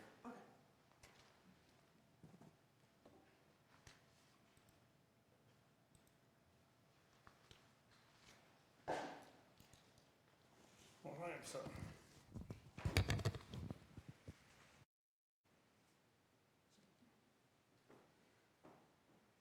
Commissioners, thank you for.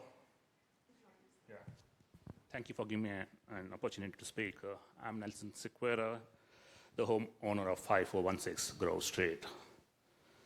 So, to start, I want to thank Chris for putting together this presentation and doing an excellent presentation, and answering all my emails over the period of 2 months or 3 months. So, I've given a lot of trouble. So, moving on.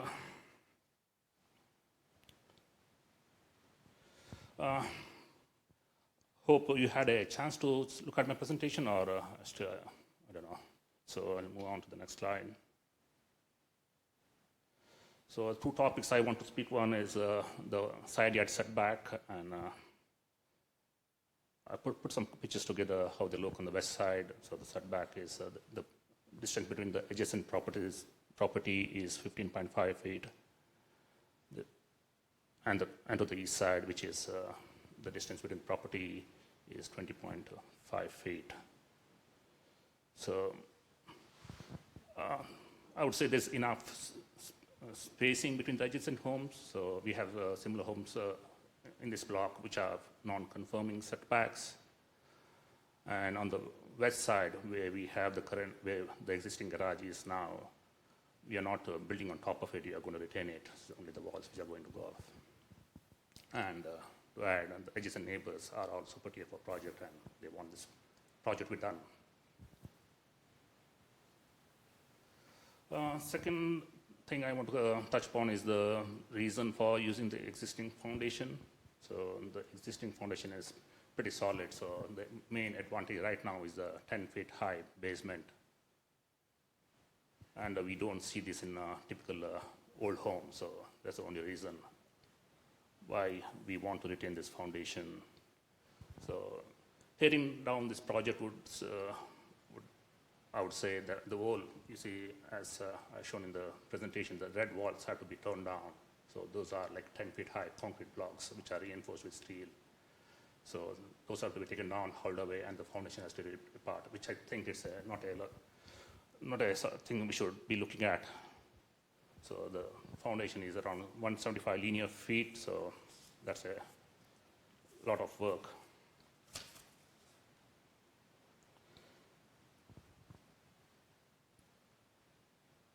Other thing I would like to add is the foundation and the block walls are sustainable, and they have enough value and worth. It's worth retaining that foundation and the concrete block. The blocks. On the personal side, so right now our home is tiny. I would say that. So we have got 2 kids, and we've got parents coming from overseas every summer. Right now, we say don't come because we don't have space for them. So either our kids have to move out to a different room, and my wife, she works full-time from home, so she doesn't have a space to work. Right now, she's like occupying one of her daughter's bedrooms. So we are in a fix now, so we want this project done as soon as possible. We have postponed it for almost like 2 years because of different reasons, so now we want to cut it loose and kick it off. So that's all I have to cover. So it's my request to you commissioners to approve this project, and you green light it basically. Thank you very much. Any questions from commissioners for either the applicant or the builder?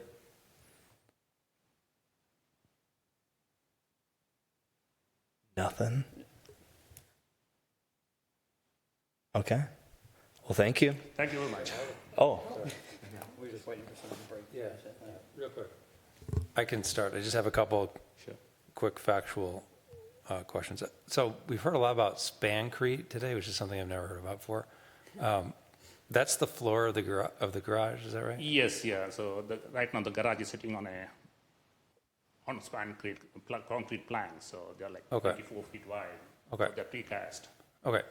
Is that, I couldn't tell from the plan, is that something you're planning on keeping or not keeping? Yes, yeah. I'm going to keep the precast concrete planks. The garage is going to remain the same, but only the side walls are going to go. Okay. Frame. Okay. Do you know what the cost of a new foundation would be? Probably that would.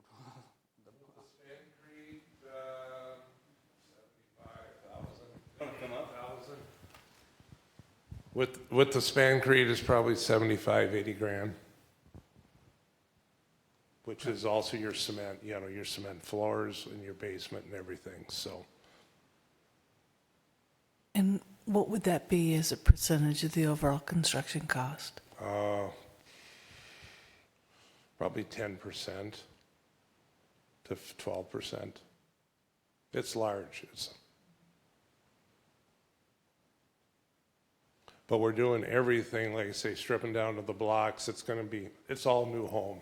There's nothing old, and it's all under new code, so. Okay, that was it. Thanks. Yeah. I have a couple questions. Go ahead. So if we're concerned about the spancrete on the garage side, I guess my question is, how does that necessitate a setback on the other side as well? Other side, it's 0.3 inches, isn't it? So I don't know the reason why the house has shifted, so I don't know. The city has to know, or I don't, why the setback is 0.3 shifted on the other side. Yeah, I mean, that's not how it was proposed or had it before. Did I answer your question, or? Yes, thank you. Any other questions?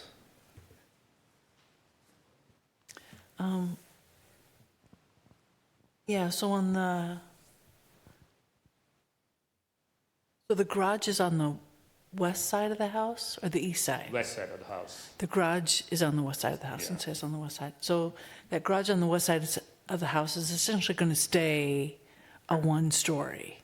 Yes, yeah. There's no change to the garage. So. Yeah.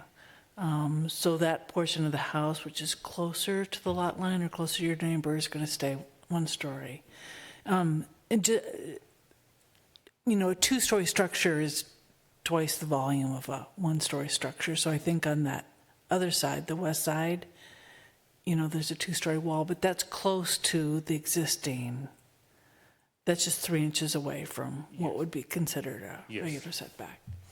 And the remainder of that garage wall is easy to be saved? The foundation is, yes. And then The wood walls will be removed. the wood studs would be removed, yeah. And then my question, it looked, on the photos, it looked a little easier to access the backyard than the site plan did. And the site plan had, the sidewall, the exterior elevations had a retaining wall there, and I was, so you live there now? Yeah. Do you have a lawn service come in and cut the grass? No, is that? No, I do that on my own. You do that? Yeah. This is their house.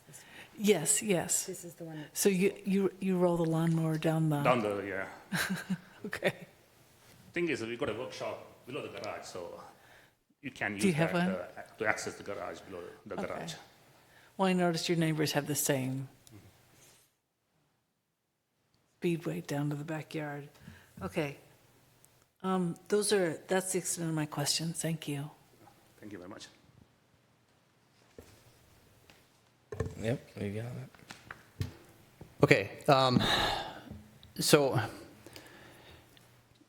really we're trying to establish a difference here is between, we want to use the existing foundation and we have to. All right, so, I mean, I'd ask, were other design considerations explored that involved conforming to the existing setback, right, in terms of, I know you said that reusing or repouring a foundation would be $70,000, $80,000, right? If you could save that $70,000 or $80,000 by conforming, changing the layout, changing the design, did you explore other options, or is this really, I mean, honestly, we want to use the foundation, not we have to use the foundation?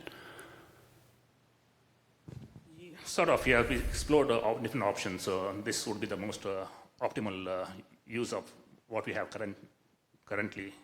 So. But it seems, so what I'm trying to get at is it seems to me to be mainly a purely economic consideration that we want to use the existing foundation, right? Nothing to do with the topography of the lot,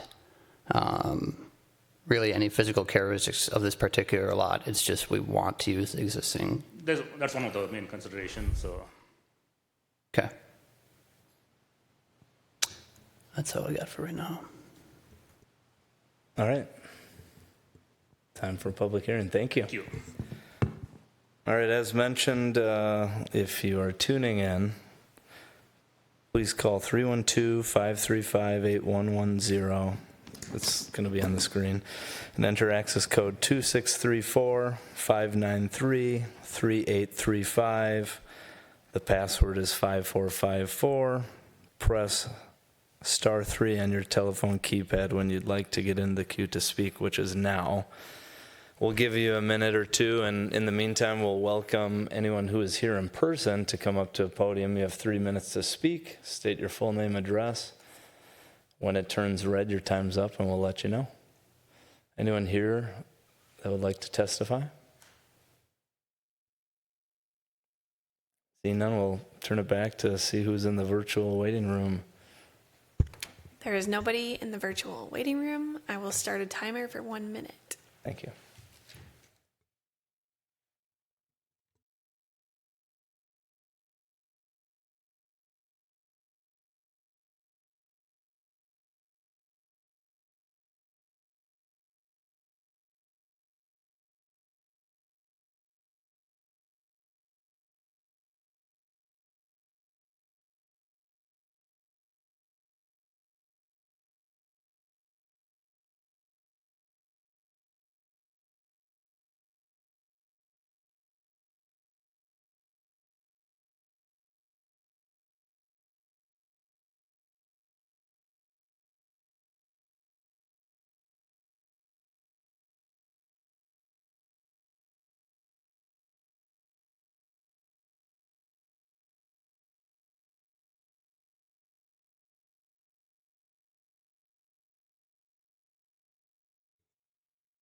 It has been 1 minute and nobody has joined the waiting room, so I believe it is safe to proceed.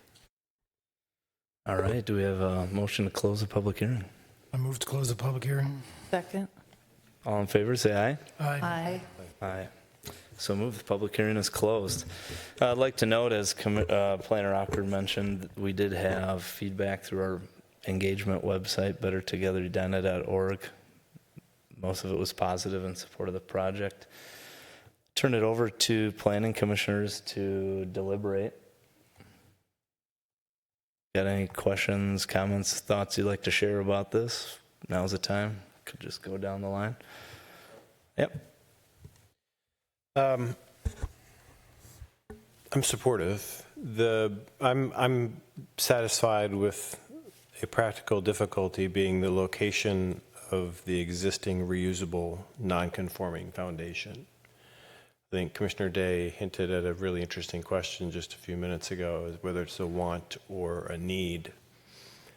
I think the way I've been thinking about it is that if you take an alternate case where the applicant wanted to do a total tear down, take out the foundation, and also apply for this variance because that's where the old foundation was, and everything's the same, so why isn't that okay? I would say no to that because we're creating a new house. In this instance, we're not creating a new house. We're trying to reuse an existing non-conforming foundation, and that feels acceptable to me as a practical difficulty. I realize that there's room for other points of view on that for sure, but for me, I'm satisfied with that. I'm satisfied that it won't alter the character of the neighborhood, and I'm satisfied that it's reasonable. And the only other thing that I would mention, and this is really actually important in the way I think about this, is this is a bunch of blocks that are not going to go in a landfill, and pouring new concrete is very energy intensive. So there are a lot of really significant sustainability reasons to support this, particularly in light of the fact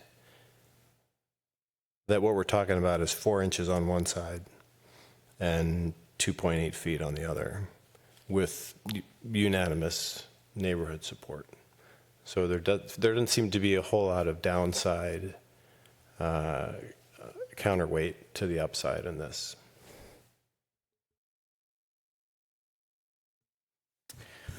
Well, Commissioner Alkire said a subset of everything I was going to say. So I agree with his logic. I think the thing with this project is that there's a lot of small details that make a difference. And so one of those is that I believe the neighbors on either side are okay with this, which by itself I don't think is enough, but I think as part of the whole story is important. And the rest of the neighbors, don't think it's going to change the neighborhood. We talk about in terms of sustainability, new houses or new buildings might be, certified or whatever, but oftentimes it's the complete removal of the old house, which has the biggest impact on the environment. And in this case, by keeping the foundation, as Commissioner Alkire said, concrete is the most energy intensive and carbon exposing thing you can do when you're building. In terms of the 0.3 foot on the east side, that's essentially the foundation moving because it wasn't supposed to be. It was designed so that it would be proper spacing, proper setback. In terms of the west side, the building is not going to be any higher than the existing building. And so when we talk about, non-tear downs where they're just building up, something we consider is that we often approve it if it's, in the same footprint. But in this case, it's not even building up on that side, right? So there's essentially no difference to anybody. And I just think, there are a lot of cities that make it easier to rebuild, to add on to a house if you keep the existing foundation rather than tear it down. So I just think there's a lot of reasons why, and like Commissioner Alkire said, if it turns out they can't reuse the foundation, I do believe they should absolutely meet the current regulations. But if they can, and it sounds like they can, then I think we should approve this. Thank you.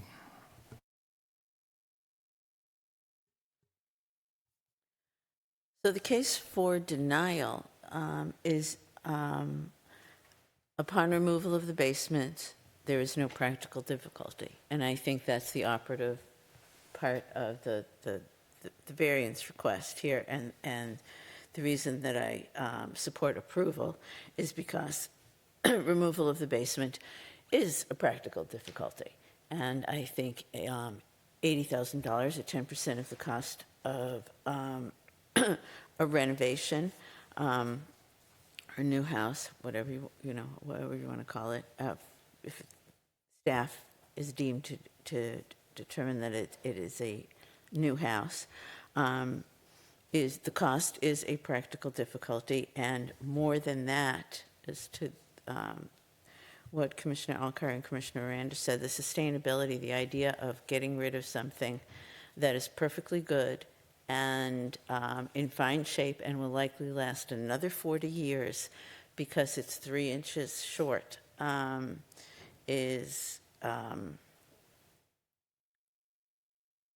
we're cutting off our nose to spite our face in terms of what we're after here and what we're trying to accomplish and what we want the city to be and the custodians we need to be for the city. So I'm reiterating what the former 2 commissioner says. I'm in full support of this.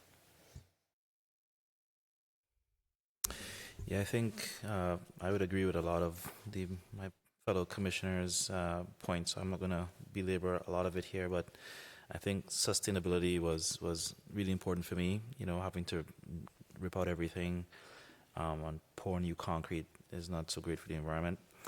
I think the height situation on the west side is going to remain the same. And so part of the reason for the 50%, if you remove 50% of the walls now considered a new construction, was because residents felt at the time that folks were doing extreme remodels, right? But in this case, the residents and the neighbors around are very supportive of the project. So I think that also helps in this scenario. And just the practical nature of what we're trying to do. We're really just, reusing what we have. And I think it makes sense. If you have a perfectly strong and sturdy foundation and you're adding to it and you don't want to rip it out, I think that's a practical thing to do. So just given the entire project, kind of what you're trying to achieve and the ordinance, I guess, and the variances that you're asking for, I see this as being something that I would be in favor of approving.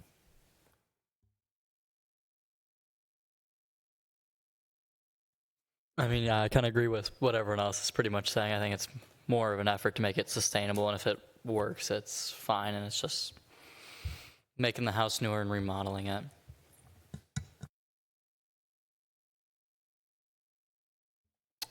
Okay.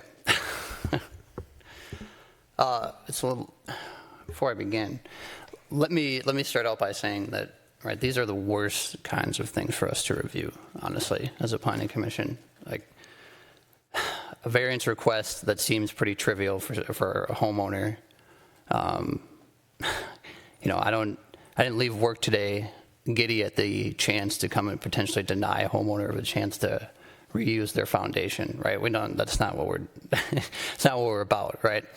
In fact, I remember several months ago, the same commission reviewed a somewhat similar proposal where a resident wanted to add on to their deck in their backyard, and it was going to increase their impermeable surface coverage by 1%, I think, maybe less than that. And we had a parade of residents come up and voice support. And honestly, I mean, you're going to give work to contractors. You're going to allow for the resident to put a cover on their deck and be able to spend more time out there, host dinner parties, etc. Right? There's really no downside other than the fact that they were less than 1% over their permeable surface requirement. But in deliberating that, I remember Commissioner Bornstein reminding us that planning commissions do get sued for things like this, right? And we have to look at this from a legal standpoint. This is not the same, obviously, as adding a second story onto a one-story residence. The city was pretty clear, right? So it was kind of odd to me that the way we presented this, but in their findings, right, the city staff did recommend denying of this variance, really saying they were not able to identify any practical difficulties preventing reasonable use of the property as a vacant lot, which from a legal definition this is, according to the city. We've torn down more than 50% of the structure. We're building a quote-unquote new house. And so it should then logically follow the setback requirements and zoning ordinances that we have in place. Right, we said the property is not unique in size, shape, or location. It can be built in compliance with the zoning ordinance. It's just not the preference of the applicant, right? So the city did say that they would deny this or recommend denial.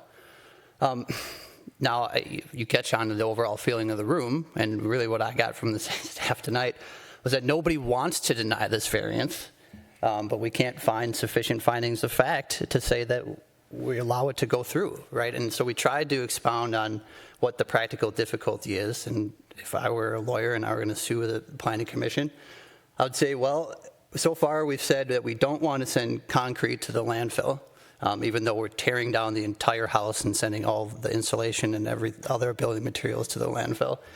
And we don't want to spend, and we think it's from an economic standpoint unreasonable to ask when the cost of this, not reusing the current foundation, is 10% of the overall construction cost, which if it was a $70,000 to $80,000 expenditure to reuse the existing foundation or to put in a new foundation, the overall cost of construction is $800,000.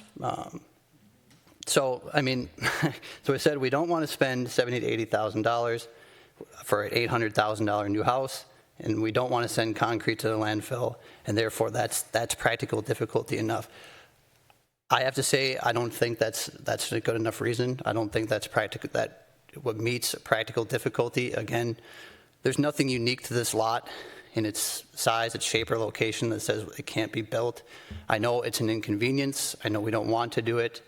And again, I didn't come here tonight, again, giddy at the fact that I would potentially be able to deny a variance request for a homeowner, right? That's not what I have to do. But from what I'm tasked to do as a planning commissioner is to follow the ordinances the way they're written and follow the variance request procedure as it's written.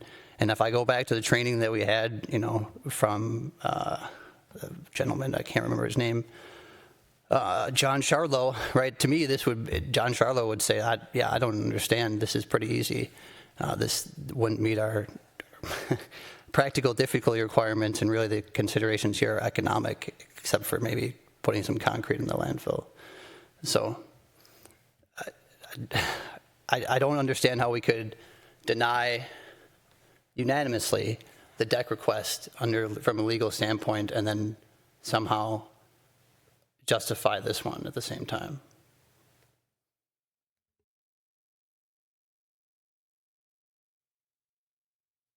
So, I mean, people are going to vote to approve this. That was clear before we even started talking.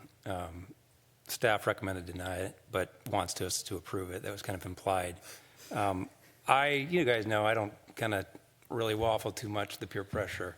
I thought about it. I can kind of feel the tension on this one. Like, I can kind of see how people are feeling like it should be approved, and I think that's what's going to happen. But as I was thinking through it, I guess just had a couple points without repeating what others have said. One, I don't view it as a sustainability project. Tearing down a home and putting it in the trash is an unsustainable act. That's a choice. I don't think the fact that some part of the basement could be saved makes an unsustainable choice sustainable. Usually when we hear about tear downs, the environmental folks are really concerned about the sustainability impacts of doing that when it's a perfectly good structure that could be sold and a new one could be repurchased if it was too small. So I wasn't persuaded by the argument that this is a sustainable choice. And for that reason, there's a practical difficulty that justifies a variance. I do view it as a new home under the law. And for that reason, because the choice to tear down a home and rebuild a new one was voluntary, I, like staff, wasn't able to find a practical difficulty preventing compliance.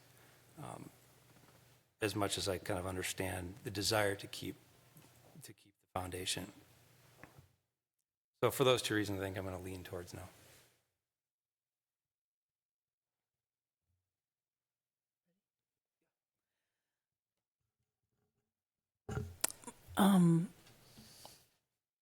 My recollection of the deck project was that it was a floor coverage area of the entire lot. It was not a permeable. They'd taken off. Yes. And this project, they're well within the floor coverage area on the lot, so they're not. This is just about the side yard setbacks. And I agree that I think the basement, I agree with Commissioner Padilla that the basement is a practical difficulty. And I do kind of worry, though, about the precedents set for this. If in my head, if this project were flipped, and if the two-story was in the 7.2 setback, and the one-story was on the other side, would I be comfortable as a neighbor having a two-story building? So I think if there were another house in this neighborhood, it was a similar kind of situation, and there may be a few. You had mentioned, Commissioner Ocker, that if there were two stories that were farther away from that 10-foot setback, that would make me anxious. But in this situation, what we do is the Planning Commission is approve variance for setbacks. And so I'm leaning towards approving this, just because of the way this was designed on the site. And part of me was thinking earlier, the second floor of the structure could have certainly been set back just a little bit to kind of conform to that setback, but it's only 3 inches. So, and we've approved those in Morningside for other setback variances. So for me, this was a no-brainer and easy approval, and I guess I'll give a little context. I spent my childhood in Old Town Portsmouth, Virginia, where some of the houses were built in the 1700s, and then I spent a portion of my adulthood living right outside of Alexandria, Virginia, where the houses go back to the 1700s, and they have similar language about preserving exterior facades tied to the definition of a new building. If money were no object, I am sure that there is a way, and perhaps that was their original plan, was to keep the first floor and they just need some more space, so they're going to add a second floor. They're not structural engineers, they're not contractors, so they went and they hired someone who, my guess is, because they're keeping the same floor plate, said, basically you can't just add a second story to what's there. But if money were no object, they could vacate the house, prop up each facade, add a second story to the non-conforming footprint, and then reside or whatever the whole thing. And that's what people do in the historic districts. They prop up the brick facade and then do whatever the heck they want behind it because it's not a new build because they preserved the exterior wall. I think it's semantics. At the end result, they bought a home, they wanted to add on top of that home, and there are non-conforming variances currently, but they're not exacerbating those in any ways. They just want more bedrooms, more space for your poor office.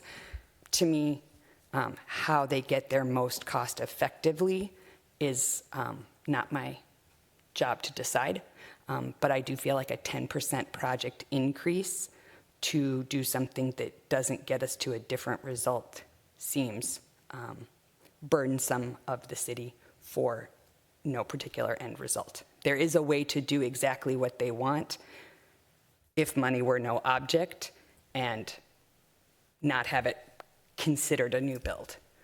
So I think we're playing a little word game, personally. Yeah, sure. Yeah, I'd like to address Commissioner Felt's comment about precedents, because I've thought about that too. But then I thought about, like lot size and lot shape.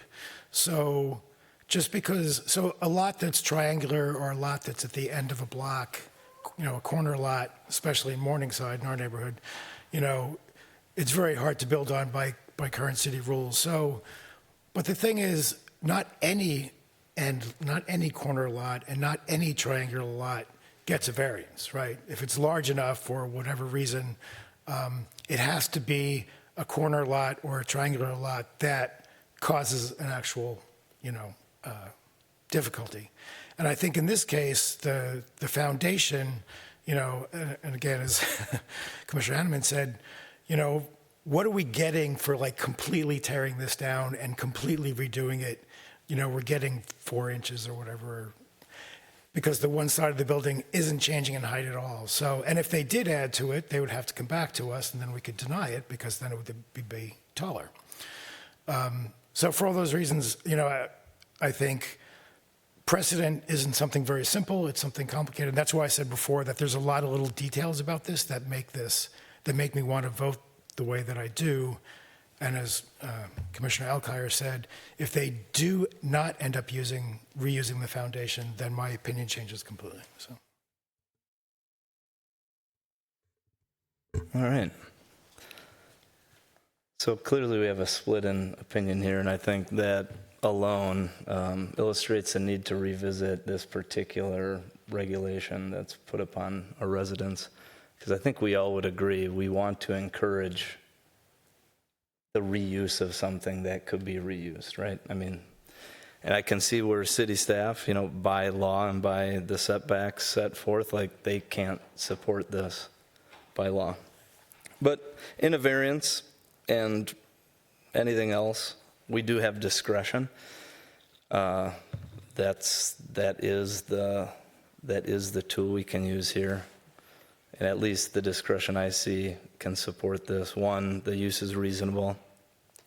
The practical difficulty isn't to illustrate that nothing else could be put to use on the site besides this. It's to say that to comply with the ordinance creates a practical difficulty, and that is to reuse this existing foundation doesn't comply. So, I mean, to me, that is the practical difficulty at hand, and that's part of what makes this lot unique. It has a structure that's non-compliant on it. And then does it disrupt the character of the neighborhood? No. So I don't know. It seems straightforward to me. I think even from a legal perspective, I think that we would watch out for this on the other side from the standpoint that there is a strong argument that you could make that if you had 49% of a house removed, that you have a vacant lot. I don't think that would be really upheld in a court of law either. Some of the practical difficulty with taking it out is the risk you put upon neighboring sites. So removing foundation, disrupting soils and activity to the ground only increases the chance of disruption to neighbors, as well as impairing or impeding or changing the flow of water during the process or after. So, I mean, there's a lot of logical pieces that I think we can support on this, but we do have discretion, and I think it's worthwhile to use it here to support this. So that's kind of where I land in support, but it's pretty evident that we should revisit this, because I think anyone logically could, if you have less than 50% of your house removed, that's a vacant lot, that something's wrong there, and we need to correct that. So I think that's something residents who might be looking at this, you can count on us to revisit that, because I can see both sides here. And we should be encouraging this type of reuse, not discouraging it, which is how, at least Commissioner Day and Borenstein are presenting. If you stick to it, it's discouraging the reuse of something non-compliant. So, any other comments, questions? I just think, I appreciate all that. Yeah. I think sticking to denial discourages the teardown of perfectly good structures, and encourages the reuse of the part of the home that you're living in. I'm not meaning to argue. I view the same issue differently. So, but it's good. This is what I love about this group. It's always a good debate. It's a thoughtful discussion. Everybody's considerate. And it's interesting, and it really raises some interesting questions about the statutes and the laws that we're entrusted with interpreting and applying. So, I appreciate your comments. Yeah, no, I appreciate yours too. I think there is that magic number that Chris alluded to that got added, the 50%. And that's just like, if you keep less than 50% of your house, isn't it still, responsible versus 10% versus 5% versus 90 compared to a complete tear down rebuild? There is probably some magic to a number there. And currently the 50% seems to... It says 50% of the exterior. Like, to your point, what is a house? It's more than just 4 exterior walls. That's just what you see from the outside. So how that definition works is allows you to do a complete remodel, but keep an appearance of the outside to the exterior. Good point. Any other comments, questions? Yeah, I mean, I can obviously read the room in terms of, where this decision is going. Will always articulates better than I do in terms of the differences in terms of how we're interpreting these things, right? And that's really, I'm trying to get to the same point, is that, I agree in terms of encouraging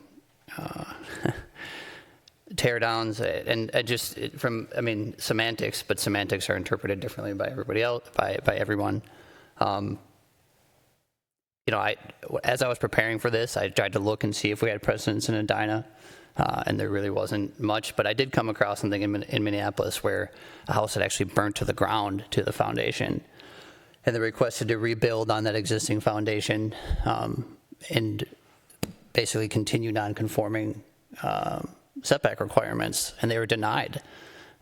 Even though the house burned down through no fault of their own, they were not allowed to rebuild on that existing foundation. Now, obviously, this isn't as extreme of a case, but when I looked at all the legal, basically, justification that they made, right, it informed my decision. And I don't think it pays for me to go through that entire extremely in-length document that the city of Minneapolis produced. But, it's essentially, at the end of the day, I guess I'll sum it up as agree to disagree, right, in terms of the legal hurdles here. And I will reiterate, because there's no way to come out of this and not look at it this way, but do not willingly volunteer my time as a member of the Planning Commission looking forward to trying to deny variances for homeowners, right? That's certainly not what we're trying to do here. Don't look forward to that. I don't look forward to saying, no, I own a home. I would hope that I would be able to use it in the manner that I see fit too, right? But we are tasked with discretion, legal, right? We'll argue over those things. If legal interpretations were straightforward, then the Supreme Court would always go 9-0 and, things like that, right? So it is what it is. I would still maintain my same vote, but again, I can understand other people's perspectives, and there's no ill will towards the applicant or anything like that by any means. So, no offense, Will. He said, "Oh, no ill will," he said. So can I motion to close? Yeah. Motion close. Well, no, it's closed. Someone needs a motion to approve or deny. Not close. Okay. So do we have a motion to approve or deny? Motion to approve. Second. Let's just do a roll call vote. Hold on. This is, if I may add, based on the staff's list of requirements, right? Yeah. I think that's assumed. Yes. Well, we need to say that, though, right? Yeah. It's approval based on staff's recommendations. Right? Motion to approve based on staff's recommendations. Staff's requirements, yeah. Staff's Conditions. Yeah. Well, they recommended denial, so No, the conditions for approval. the conditions, yeah. Okay. Motion to approve the variance based on the city's conditions for approval. Second. Let's do a roll call vote, starting with Commissioner Elkhart. Aye. Aye. Sorry. I thought she was waiting first. Aye. Mr. Moran. Commissioner Padilla, Aye. Commissioner Smith? Aye. Commissioner Day? Nay. Commissioner Bornstein? Nay. Commissioner Felt? Aye. Commissioner Hahnemann? Aye. Chair Bennett? Aye. Motion carries. The variance has been approved. Congratulations. Good luck in your project. Oh yeah, City Council for this one.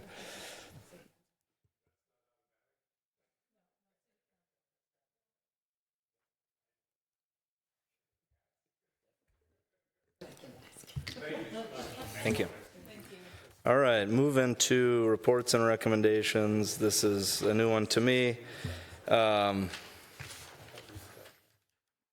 Co-chair situation, chair situation for small area plan working groups. We'll just let Addison take it away here. Thank you, Chair, Thank you. Commissioners. So it was in December of 2023 that this commission selected Commissioners Miranda, Day, and Fell to serve as the co-chairs of the working group for the Lincoln and London Area Small Area Plan. But after some further review of our board and commission guidelines, particularly with respect to working groups and chair selection, looks like there's only supposed to be one chair from the commission. The guidelines say that the chosen chair may select a co-chair who is a non-commission member. So tonight we're here to ask you to formally select one of the 3 working group members to serve as the chair. The other 2 would continue to serve on the working group, but only one would serve as the chair. So I think the 3 of them have some thoughts to share with you all and some ideas of who that should be. So I'll turn it back to the commission for discussion. Just quick question. Do you know any of the history of when those guidelines were put in place? I just asked because I was a co-chair with a fellow planning commissioner as well. Sure. I think they've been in place for a little bit, and yeah, there has been some history of having multiple co-chairs from the commission. I just want residents to not think we're just doing something totally different, kind of following suit with what's been done before, so. Well, right. Yeah. We have chosen multiple chairs from the commission in the past, but I think going forward we should make it a habit to just have one chair from the commission, and then if there is a desire to have a co-chair, it could be a non-commissioner. Thank you for bringing it to our attention. Yep. Yeah, what do you got? Yeah, just a quick question to add on to this. What's the difference between a chair and a co-chair in this scenario? Well, there wouldn't really be. They just sort of serve in a leadership role, so whether it's kind of taking a more active speaking role at public meetings, kind of being involved in some of the behind-the-scenes conversations directly with staff and the consultant, the chair or co-chairs are typically involved in that when the other working group members are not. So it's not like you have like a veto voting power or something like that. It's just who's the accountable person that I need to call, who's running this project. That's the chair, and any co-chairs are just the supporting members. Correct.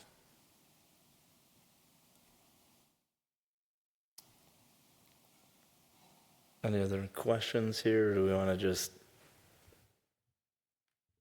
get right to it? Yeah, get right to it. And I'm sure you co-chairs have. Well, we didn't discuss Okay. amongst ourselves, but I think it's a pretty foregone conclusion at this point. I mean, to be fair, the person most familiar with the process and the person who's been most engaged and has been, has taken the lead so far has been Commissioner Miranda. And so I think that makes sense as a choice for a chair. And I'll say up front that I appreciate the initiative that you've taken and the experience that you have with this process. So I think you'd be a great chair.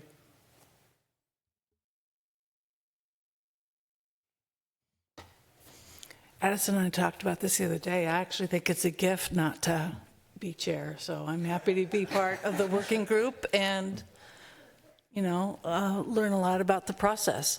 I do appreciate the learning and the conversations that go into this, and I think some of them are going to be uncomfortable and difficult conversations, but I am happy to be part of the working group. We're glad that you'll take all of that. It's a lightning rod. I will say one of the things we talked about and why we picked 3 chairs was specifically for schedule to always have a planning commissioner kind of be able to be the lead at these small area plan working groups. like I remember that was kind of the basis for it. So it seemed like a commendable reason to even have more than one, but 3. So it's like, perfect, we're good to go. Sounds like this is pretty unanimous unless Lou is. No, but I wasn't going to vote against myself, but just to bring up, you talk about people making up for somebody not being there. I mean, just like with the Planning Commission, if the chair can't be there, then somebody replaces the chair for that meeting or whatever. So, I mean, we'll never be leaderless or, whatever, so. But yeah, be on the commission for 6 years and, working on the comprehensive plan with you guys and then being a resident on the 44th and France small area plan, I have a lot of experience with this. So I feel very comfortable doing this. Thank you. Makes sense. So I guess just next steps, I mean, I guess it'd be up to you to kind of eventually identify a co-chair that might not serve on the commission, but I just encourage you to take their input as to selecting who that might be. Otherwise, I think we just need to make a motion, make this final. Right? It says motion to select one member to serve as co-chair. Okay. Yeah. I'll make a motion to select Lou Miranda as chair of the Lincoln and Londonderry Small Area Working Group. Second. All those in favor say aye. Aye. Opposed? All right. Motion carries. Congratulations. Maybe. All right. So now to chair and member comments. Open it to anyone who has any comments. Commissioner Elkhire. Just really quickly, Carrie will have sent to all of you a one-pager project plan for parking. So Claire and Ryan and I would like to have any feedback that you have. Just take a look at it. Tell us what you think.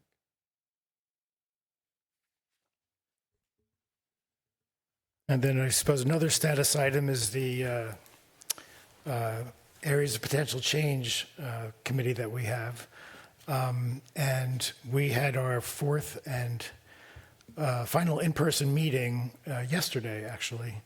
And so we are individually writing up parts of that to put a complete document. I'll put a complete document together from the input from the other members of the commission or committee. And we want to have that done by early January or early June, and we'll present that to the Planning Commission as a whole.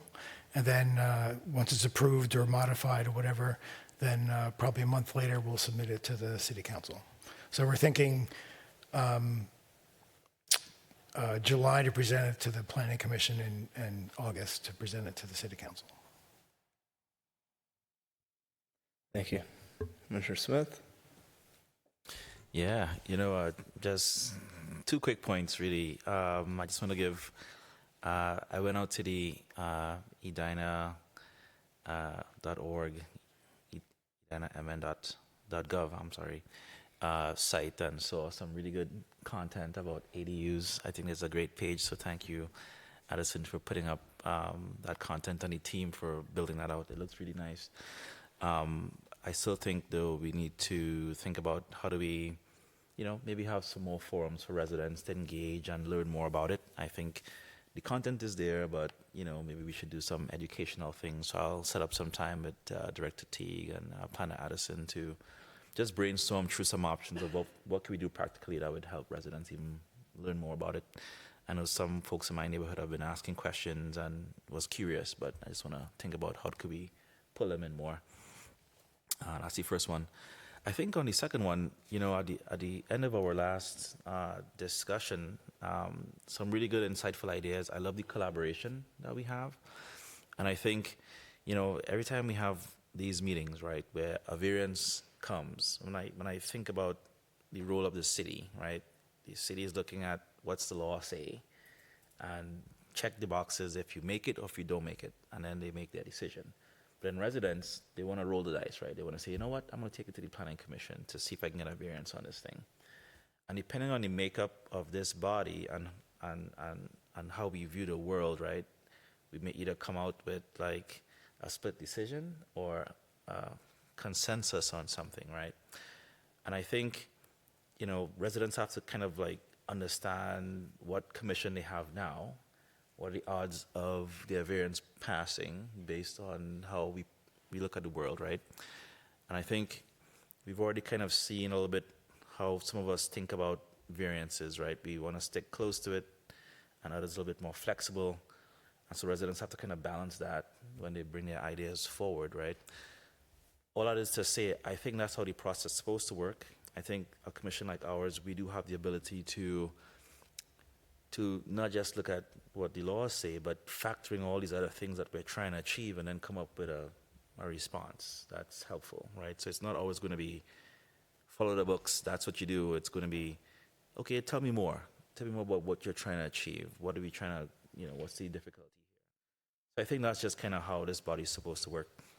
But what I do appreciate is all the collaboration. So I think at the end, having this let's deliberate process, I think that's good, right? Because I learn a ton from everybody here on how to look at it. Over time, my perspectives either solidify in some areas and soften up in some other areas.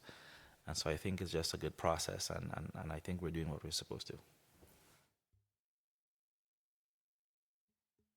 Yeah, so I kind of build off that, but it just brings to mind what I was going to say next, really.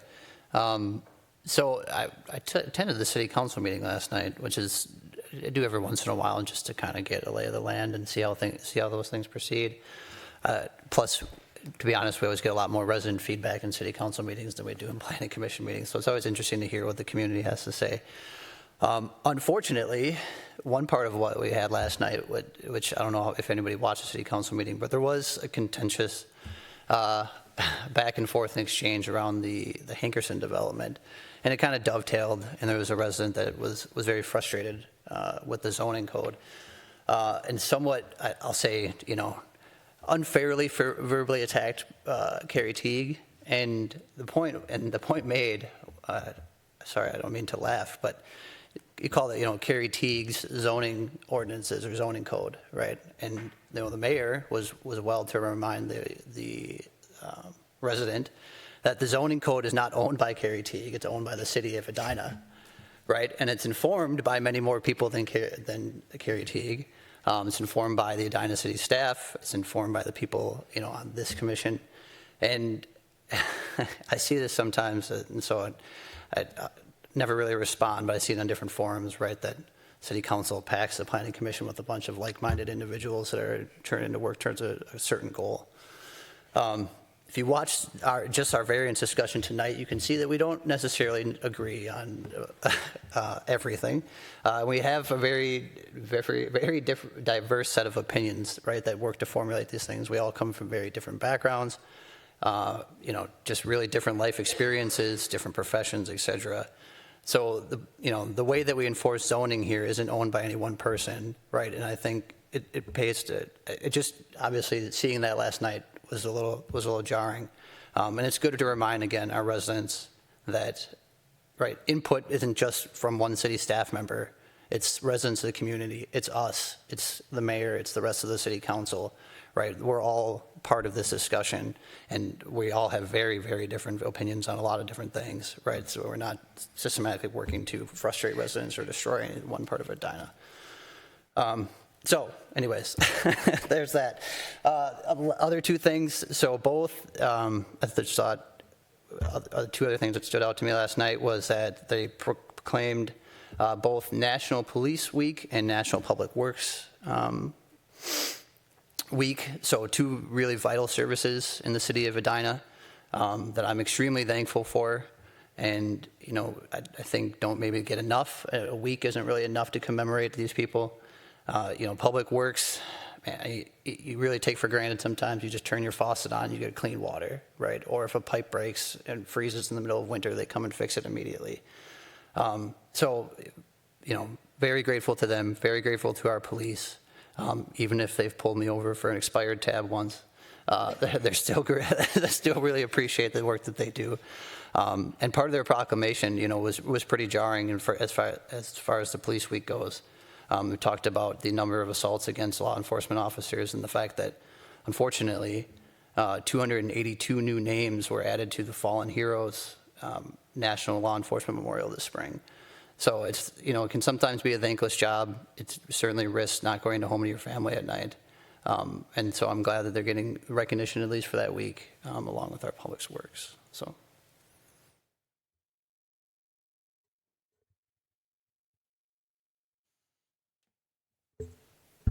an invitation to all the residents. The open house for the small area plan is June 11th. Yes. So, there are 6 residents and 3 commissioners on the working group, but this is an opportunity for everybody to participate and give us feedback and talk to staff and talk to Mend and talk to us and talk to their fellow neighbors about Lincoln and Londonderry.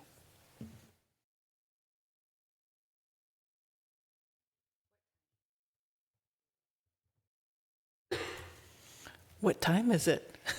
Do you know? You stole my thunder. That was what my update was going to be. So the workshop will be the evening of June 11th, 5:30 to 7:30 at Walnut Ridge Park.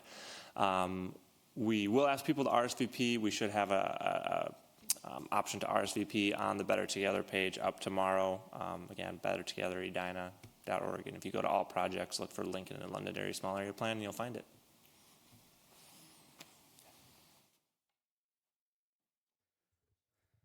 Just going to say all these comments remind me, this team puts in a lot of extra work beyond their professions and their own work and their day-to-day and the other fun things they could be doing at night.